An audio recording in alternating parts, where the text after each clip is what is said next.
ವಿದ್ಯಾರ್ಥಿವತ್ಸಲಂ ವಂದೇ ಮಹಾಮಹಿಮ ಸದ್ಗುರುಂ ಮಧ್ವಸಿದ್ಧಾಂತವಾರ್ಯುಕ್ತತತ್ವಪೀಯೂಷಸೇಚಕಃ ತಾಪಂ ಹರತು ಮೇ ನಿತ್ಯಂ ಜ್ಞಾನಪಂಚಾಸ್ಯ ಸಂಗ್ರಮಾಃ ಶ್ರೀಗುರುಭ್ಯೋ ನಮಃ ಹರಿ ಓಂ. ಹರಿವಂಶೋ ಹರತ್ತೇನಃ ಜನ್ಮಜನ್ಮಸು ಸಂಚಿತಂ ಅಪುತ್ರಂ ಪುತ್ರಿಣಂ ಕುರ್ಯಾತ್ ವಂಶಮುನ್ನಾಮಯೇತ್ ಸದಾ. ಹರಿವಂಶ ವಿಶಿಷ್ಟವಾದಂತಹ ಮಹಾ ಗ್ರಂಥ, ಪಂಚಮ ವೇದ ಅಂತ ಇದನ್ನು ಕರೆದಿದ್ದಾರೆ. ಅಂತಹ ಹರಿವಂಶದಲ್ಲಿ ನಿನ್ನೆಯ ತನಕ ಹರಿವಂಶ ಪರ್ವ ಅಂತ ಪರ್ವ, 3 ಪರ್ವಗಳು, ಅದರಲ್ಲಿ ಹರಿವಂಶ ಪರ್ವ ಅಂತ ಒಂದು ಪರ್ವ. ಹರಿವಂಶ ಪರ್ವದ ಕಥೆಗಳನ್ನೆಲ್ಲ, ಅಲ್ಲಿ ಬರುವ ತತ್ವಗಳನ್ನೆಲ್ಲ ನೋಡಿದ್ದೇವೆ.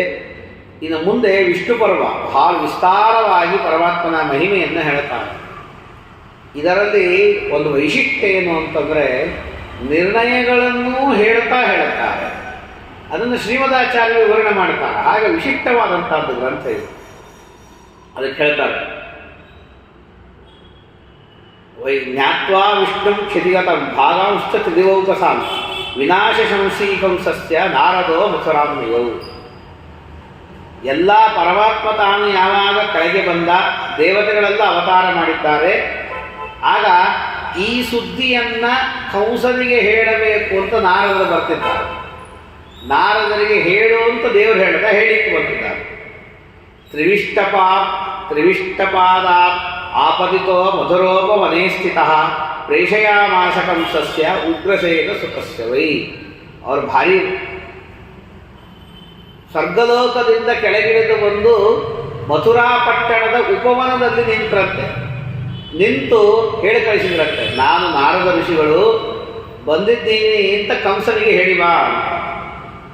ಅದನ್ನು ಕೇಳಿ ಬಹಳ ಗಡಿಬಿಡಿಯಿಂದ, ನಾರದರು ಬಂದಿದ್ದಾರೆ ಅಂದರೆ ಏನೋ ಸುದ್ದಿ ಇರಬೇಕು, ಪುಕಟ ಬರೋದಿಲ್ಲ ಅಂತ ಹೇಳಿ ಸತ್ಕಾರ ಮಾಡುವುದಕ್ಕಾಗಿ ಬೇಕಾದಂತಹ ಎಲ್ಲ ಸಾಮಾನುಗಳನ್ನು ತೆಗೆದುಕೊಂಡು ಬಂದು ನಾರದರನ್ನು ನೋಡಿ ತೇಜಸ ಜ್ವಲನಾಕಾರಂ ಉಪಶಾ ಸೂರ್ಯವರ್ಚಸಂ, ಭಾರೀ ಪ್ರಕಾಶಮಾನರು. ಅಂತಹ ಅವರಿಗೆ ನಮಸ್ಕಾರ ಮಾಡಿ ಪೂಜೆಯನ್ನು ಮಾಡಿ ಆಸನ ಕೊಟ್ಟು ವಿಸರ್ಜೋಪಹಾರ ಸಹ ನಿಶಸಾದಾಸನೇ ತಸ್ಮಿನ್ ಸವೈ ಶಕ್ರಸವೋ ಸಖೋ ಮುನಿ. ಅಲ್ಲಿ ಕೂತಿದ್ದಾರಂತೆ ವಿಶಿಷ್ಟವಾದ ಆಸನದಲ್ಲಿ ಪೂಜೆಯನ್ನು ಮಾಡಿ, ಆಗ ಗತೇತ್ರೇವಂ ಮಮವಚ ಶ್ರೂಯತಾಂ ಮುಖ್ಯತಾಂ ತಯ. ಬಂದ ಸುತ್ತಮುತ್ತ ಪರಿವಾರಗಳನ್ನು ಅನೇಕರೆಲ್ಲ ಕಳಿಸಿ ಮಿತವಾದ ಪರಿವಾರವನ್ನು ಕೂತಾಗಿ ಹೇಳ್ತಾರೆ. ಅನುಸೃತ್ಯ ದಿವೋ ಲೋಕಾನ್ ಅಹಂ ಬ್ರಹ್ಮಪುರೋಗಮಾನ್ ಗತಸ್ತೂರ್ಯಸಕಂ ತಾತ ವಿಪುಲಂ ಮೇರುಪರ್ವತಂ. ನಾನು ಎಲ್ಲ ಲೋಕಗಳಿಗೆ ಹೋಗಿದ್ದೆ. ಹೋದಾಗ ಎಲ್ಲ ಕಡೆಗೆ ಸಂಚಾರವನ್ನು ಮಾಡ್ತಾ ಹಾಗೆ ಸೂರ್ಯನಿಗೆ ಅತ್ಯಂತ ಪ್ರಿಯವಾದ ಮೇರು ಪರ್ವತಕ್ಕೂ ಹೋಗಿದ್ದೆ. ಅಲ್ಲಿ ನಂದನವನಂ ಚೈವ ದೃಷ್ಟ್ವಾ ಚೈತ್ರರಥಂ ಆಪ್ತುತಂ ಸರ್ವತೀರ್ಥೇಶು, ಅನೇಕ ತೀರ್ಥಗಳನ್ನು ನೋಡಿ ಸ್ನಾನ ಮಾಡಿ ಮುಂದೆ ಹೋದೆ. ಎಂತೆಂಥ ತೀರ್ಥಗಳು ಅಂದರೆ ಸ್ಮರಣಾದೇವ ಸರ್ವೇಷಾಂ ಔಹಸಾಂ ಯಾ ವಿಭೇದಿನಿ ಉಪಸ್ಪೃಷ್ಟಂಚ ತೀರ್ಥೇಶು ದಿವ್ಯೇಶು ಚ ಯಥಾಕ್ರಮಂ. ಯಾವ ತೀರ್ಥಗಳನ್ನು ಸ್ಮರಣೆ ಮಾಡಿದರೆ ಪಾಪಗಳೆಲ್ಲ ಹೋಗ್ತವೆ. ಈ ಮಾತನ್ನು ನಾವು ವನಪರ್ವದಲ್ಲಿಯೂ ಕೇಳ್ತೀವಿ. ವನಪರ್ವದಲ್ಲಿ ಧರ್ಮರಾಜನ ಮುಂದೆ ತೀರ್ಥಯಾತ್ರೆ ಮಾಡು ಧರ್ಮರಾಜ ಅಂತ ಲೋಮಶರು ಹೇಳ್ತಾರೆ. ಬೃಹದೇಶ್ವರು ಲೋಮಶರು ಇಲ್ಲ ಯಾರು ಒಬ್ಬ ಋಷಿಗಳು ಹೇಳ್ತಾರೆ. ಹೇಳಿದಾಗ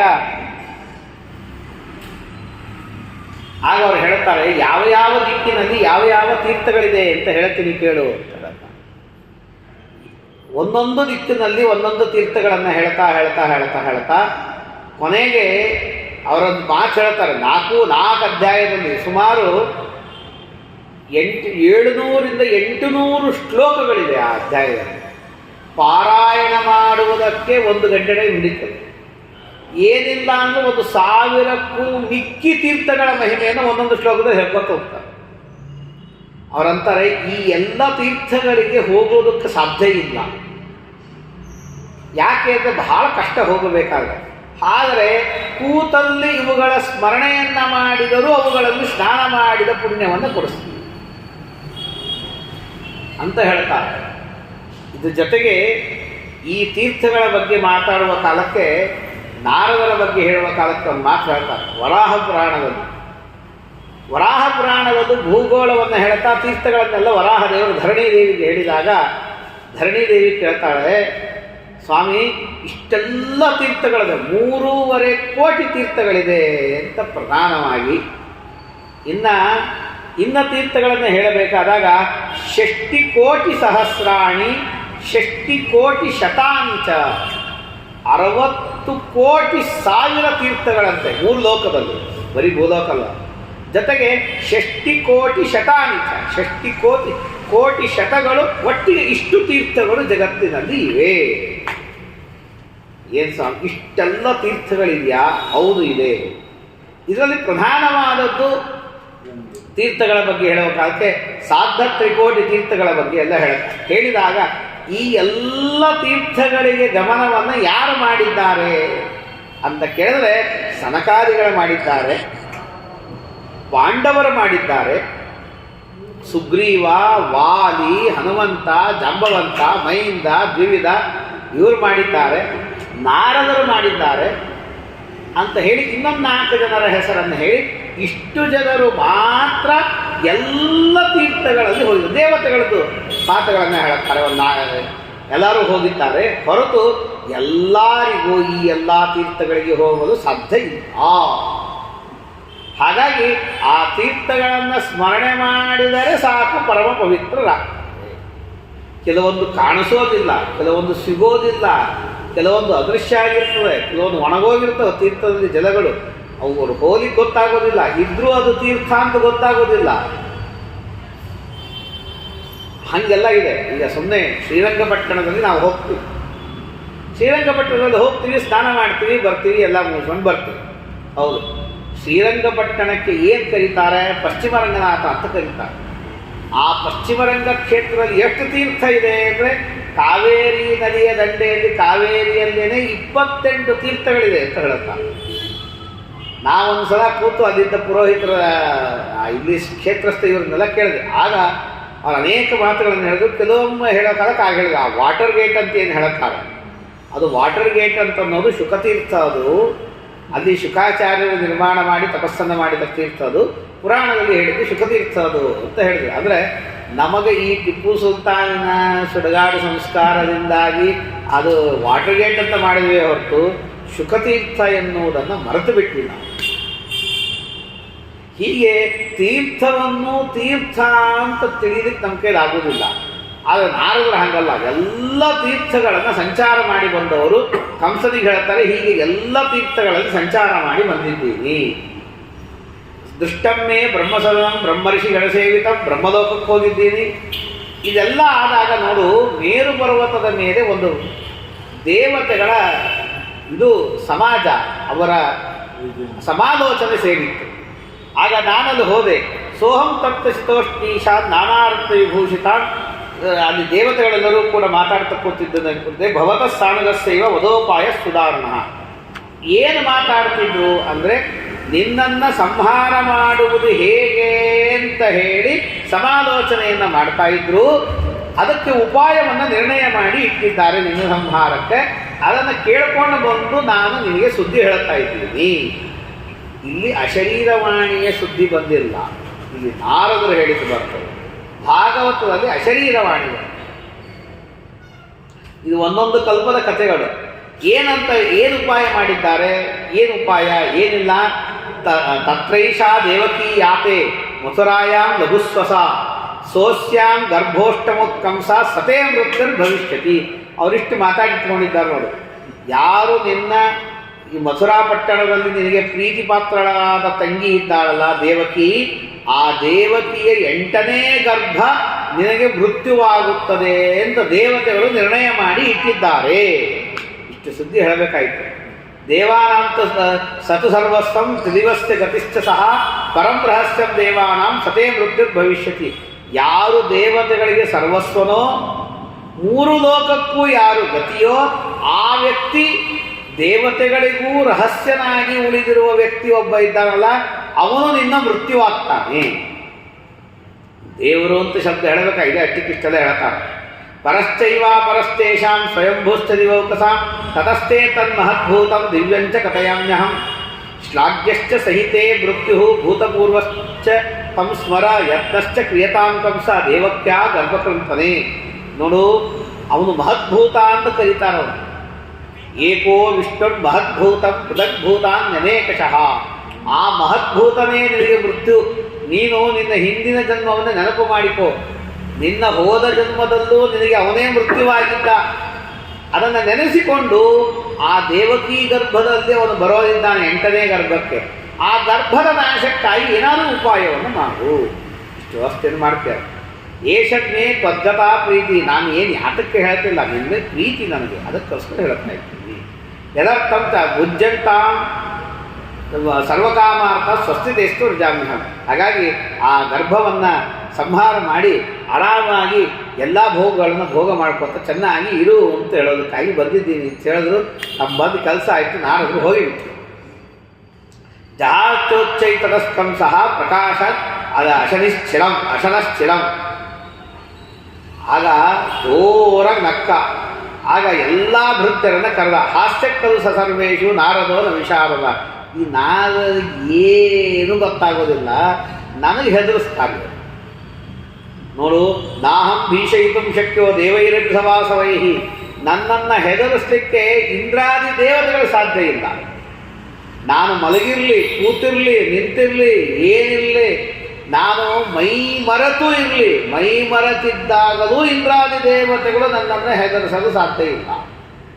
ರಾಜರಿಗೆ ಮದ್ಯಪಾನ ಮಾಡುವ ಚಟ ಇರ್ತದೆ ಮತ್ತು ಅವ್ರ ವಿಹಿತವೂ ಇರ್ತದೆ. ಹಾಗಾಗಿ ಬಲರಾಮ ದೇವರು ಮುಂತಾದವರು ಯಾದವರು ಮದ್ಯಪಾನವನ್ನು ಮಾಡ್ತಾಯಿದ್ರು. ಹಾಗಾಗಿ ಆ ಮದ್ಯಪಾನವನ್ನು ಮಾಡಿ ನಾನು ಮೈ ಮರೆತು ಕೂತಾಗಲೂ ಇವರು ನನ್ನನ್ನು ಹೆದರಿಸಲಿಕ್ಕೆ ಸಾಧ್ಯ ಇಲ್ಲ. ಯೋಹಂ ದೌರ್ಭ್ಯಾಂ ಉದಾರಾಭ್ಯಾಂ ಕ್ಷೋಭಯೇಯಂ ಧರಾಮಿಮಾಂ ಕೋಸ್ತಿಮಾಂ ಮಾನುಷೇದೋಕೆ ಯಕ್ಷೋಭಯಿತು ಮುತ್ಸಹೆ. ನನ್ನ 2 ಕೈಗಳಿಂದ ಇಡೀ ಭೂಮಿಯನ್ನು ತುಂಡು ಮಾಡಿ ಹಾಕಿಬಿಡ್ತೀನಿ ನಾನು, ಅಷ್ಟು ಶಕ್ತಿ ನನಗೆ ಅಂತ. ಇದು ಬರೀ ಬೊಗಳೆ ಅಲ್ಲ, ನಿಜವಾಗಿಯೂ ಆ ಶಕ್ತಿ ಕಂಸನಿಗೆ ಇತ್ತು. ದೇವರಿಂದ ಹೇಳ್ತಾರೆ, ಜರಾಸಂಧ ಕಂಸನಂತೆ ಇದ್ದ ದುರ್ಯೋಧನ ಅಷ್ಟು ಬಲಶಾಲಿ ಇದ್ದ. ಭೂಮಿಯನ್ನೇ 2 ಹೋಳು ಮಾಡೋದಕ್ಕೆ ಸಮರ್ಥ ಇತ್ತು ಅದು. ಎಲ್ಲ ಮಾತುಗಳನ್ನು ಹೇಳ್ತಾರೆ. ಹಾಗಾಗಿ ಅವರನ್ನು ಮಹಾಭಾರತದ ಯುದ್ಧದ ತನಕ ಅದಕ್ಕಾಗಿ ಉಳಿಸಲಿಲ್ಲ ದೇವರು, ಸಂಹಾರ ಮಾಡಿಬಿಟ್ಟ. ಜರಾಸಂಧನನ್ನು ಉಳಿಸಲಿಲ್ಲ, ಸಂಹಾರ ಮಾಡಿಬಿಟ್ಟ. ಆದ್ದರಿಂದಾಗಿ ಏನಾಗಲಿ ಅದ್ಯ ಪ್ರಭೃತಿ ದೇವಾನಾಂ ಏಷ ದೇವಾನುವರ್ತಿನಾಂ ನೃಪಕ್ಷಿ ಪಶು ಸಂಘಾನಾಂ ಕರೋಮಿ ಕದನಂ ಮಹತ್. ದೇವತೆಗಳ ಪಕ್ಷಪಾತದವರು ಯಾರ್ಯಾರಿದ್ದಾರೋ ಅವರು ಮನುಷ್ಯರಿರಬಹುದು, ಪಕ್ಷಿಗಳಿರಬಹುದು, ಪಶುಗಳಿರಬಹುದು, ಎಲ್ಲರ ವಿರೋಧವಾಗಿಯೂ ನಾನು ಯುದ್ಧವನ್ನು ಸಾರ್ತೇನೆ ಅಂತ ಯುದ್ಧವನ್ನು ಸಾರ್ತಾ ಇದ್ದಾರೆ. ಈಗೂ ಯುದ್ಧವನ್ನು ಸಾರ್ತೀರಲ್ಲ ಎಲ್ಲ ಕಡೆಗೆ. ನಾವು ಅವ್ರದ್ದು ಹೇಳೋದಿಲ್ಲ ಅಷ್ಟೇ. ನಾವು ಸಂಧಿ ಅಂತ ಅಂದ್ಕೋದ್ರೆ ಸಂಧಿ ಅಂತಂದು ಯುದ್ಧ ಸಾರಿದ್ದೀವಿ ಅಂತ ಅಷ್ಟೇ ಅರ್ಥ. ಸಂಧಿ ಅಂದರೆ ರಣರಂಗದಲ್ಲಿ ಸಂಧಿಸ್ತೀವಿ ಅಂತ ಅಷ್ಟೇ ಅರ್ಥನೇ ಹೊರತು ಸಂಧಿ ಮಾಡ್ಕೋತೀವಿ ಅಂತ ಅರ್ಥ ಅಲ್ಲ ಅದಕ್ಕೆ. ಇನ್ನು ಆದ್ದರಿಂದಾಗಿ ಇವನು ಕೇಶಿ, ಆಮೇಲೆ ಪ್ರಲಂಬಾಸುರ, ಧೇನುಕ, ಅರಿಷ್ಟ, ವೃಷಭ, ಪೂತನ, ಕಾಳಿಯ ಎಲ್ಲರಿಗೂ ಆಜ್ಞೆ ಮಾಡಿ ಎಲ್ಲೆಲ್ಲಿ ದೇವತೆಗಳ ಪಕ್ಷಪಾತದವರು ಸಿಗ್ತಾರೆ ಎಲ್ಲರದ್ದು ಸಂಹಾರ ಮಾಡಿದ್ರು. ಗರ್ಭಸ್ಥಾನ ಗತಿ ವಿಜ್ಞೇಯ ಚೈವ ದೇಹಿನಾಂ. ಗರ್ಭದಲ್ಲಿ ಇದ್ದವರು ಎಂಥವರು ಅಂತ ತಿಳ್ಕೋಬೇಕು ಅಂತಂತಾರೆ. ನಾರದೇನ ಹಿ ಗರ್ಭೇಭ್ಯ ಭಯಂ ನ ಸಮುದಾಹೃತಂ. 8ನೇ ಗರ್ಭದಿಂದ ಮರಣ ಅಂತಂದಿದ್ದಾರೆ. ಹಾಗಾಗಿ ವಸುದೇವ ದೇವಕಿ ಇವ್ರದೆಲ್ಲ ವಸುದೇವನ ಹೆಂಡತಿಯರು ಮತ್ತು ದೇವಕಿಯ ಗರ್ಭ ಎಷ್ಟನೇದು ಅಂತ ತಿಳ್ಕೊಳ್ರಿ ನೀವು. ಮಾಂಸವೋ ನಾತಮಾಶ್ರಿತ್ಯ ನಾಸ್ತಿ ದೇವಕೃತಂ ಭಯಂ. ಹಾಗಾಗಿ ನಾವೇನು ದೇವತೆಗಳಿಗೆ ದೇವ ಪಕ್ಷದವ್ರಿಗೆ ಹೊಡಿತೀವಿ, ಅವ್ರು ತಿರುಗಿ ಹೊಡಿತಾರೆ ನಮಗೆ. ನೀವೇನು ಹೆದರಿಸಬೇಕು, ನನ್ನ ಕಡೆಯವರು ಅಂತ ಹೇಳ್ರಿ, ಯಾರೂ ನಿಮ್ಮನ್ನು ಏನೂ ಮಾಡಲಿಕ್ಕೆ ಸಾಧ್ಯ ಅಂತ ಹೇಳಿ ಸಂಶ್ಲಿಷ್ಟಾನಪಿ ಲೋಕೇಸ್ಮಿನ್ ಭೇದದಂಗ ಏವಂಸ ವಿಲಪನ್ ಹೀಗೆ ಹೇಳಿ ವಾಂಗ್ಮಾತ್ರೇಣ ಇವ ಕೇವಲ ವಿವೇಶಕಂಸೋ ಭವನಂ, ತನ್ನ ಮನೆಗೆ ತಾನು ಹೋದ. ಅದಾದ ಮೇಲೆ ಸಚಿವಾನ್ ಆತ್ಮನೋಹಿತಂ ವ್ಯಕ್ತಾಭವತು ಸರ್ವೇ ವೈ ದೇವಕ್ಯಾ ಗರ್ಭಕಂತನೆ. ದೇವಕಿಯ ಗರ್ಭವನ್ನು ನಾಶ ಮಾಡುವುದಕ್ಕೆ ಸಿದ್ಧರಾಗ್ರಿ ಅಂತ ಹೇಳ. ಯಾಕೆಂದರೆ ಮೂಲಾದೇವತು ಹಂತವ್ಯ ಸೋನರ್ಥೋ ಯತ್ವ ಸಂಶಯ. ಅನರ್ಥ ಎಲ್ಲಿ ಬರ್ತದೆ ಅದರ ಮೂಲವನ್ನೇ ಕತ್ತರಿಸಬೇಕು. ಆಮೇಲೆ ಒದ್ದಾಡೋದ್ರಲ್ಲಿ ಏನೂ ಇಲ್ಲ. ದೇವಕೀತ ಗೃಹೇ ಗುಪ್ತ ಪ್ರಚ್ಛನ್ನೈರಭಿರಕ್ಷಿತ ಸ್ವೈರಂ ಚರತು ವಿಶ್ರಬ್ಧ ಗರ್ಭಕಾಲೇತು ರಕ್ಷಕ ಅಂತಾನೆ. ದೇವಕಿಗೆ ಗೃಹೇ ಗುಪ್ತ ಪ್ರಚ್ಛನ್ನೈರಭಿರಕ್ಷಕ, ನನ್ನ ಕಡೆಯ ಬೇಹುಗಾರರೇ ರಕ್ಷಕರಾಗಿ ಇರಲಿ, ಆದರೆ ನನ್ನ ಕಡೆಯವರು ಅಂತ ಹೇಳೋದು ಬೇಡ.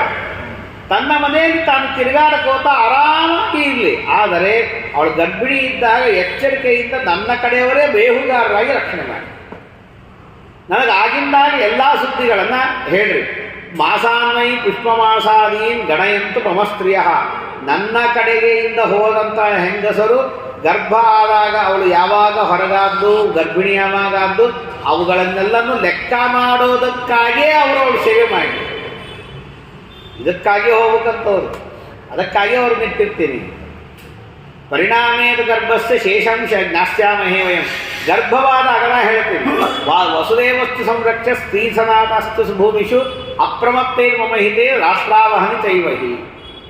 ಆ ವಸುದೇವನನ್ನು ನೋಡಿಕೊಳ್ಳ್ರಿ, ಅವನು ಯಾವಾಗ ಯಾರ ಹೆಂಡತಿಯರನ್ನು ಅವ್ನಿಗೆ ಅನೇಕ ಜನ ಹೆಂಡತಿಯರು, ಯಾವ ಹೆಂಡತಿನ ಎಲ್ಲಿ ಕಳಿಸ್ತಾನೆ ಗೊತ್ತಾಗೋದ್ರೆ ಎಚ್ಚರಿಕೆಯನ್ನು ನೋಡ್ಕೋತೀರಿ. ಸ್ತ್ರೀಬಿರು ವರ್ಷವರೈಶ್ಚೈವ ವಕ್ತವ್ಯ ಮತುಕಾರ, ಯಾರೇ ನೀ ಯಾಕೆ ನನ್ನ ಸೇವೆ ಮಾಡ್ತೀರಿ, ಏನು ಎಂತು ಅಂತ ಕೇಳಿದ್ರೆ ಏನೂ ಕಾರಣ ಇಲ್ಲ, ನಿನ್ನ ಮೇಲೆ ಪ್ರೀತಿ, ಅದಕ್ಕಾಗಿ ಸೇವೆ ಮಾಡ್ತೀವಿ, ಇಷ್ಟೇ ಹೇಳಬೇಕು ಹೊರತು ಯಾಕೆ ಸೇವೆ ಏನು ಎಂತು ನಿಂದೇನು ಏನೂ ಹೇಳೋ ಹಂಗಿಲ್ಲ.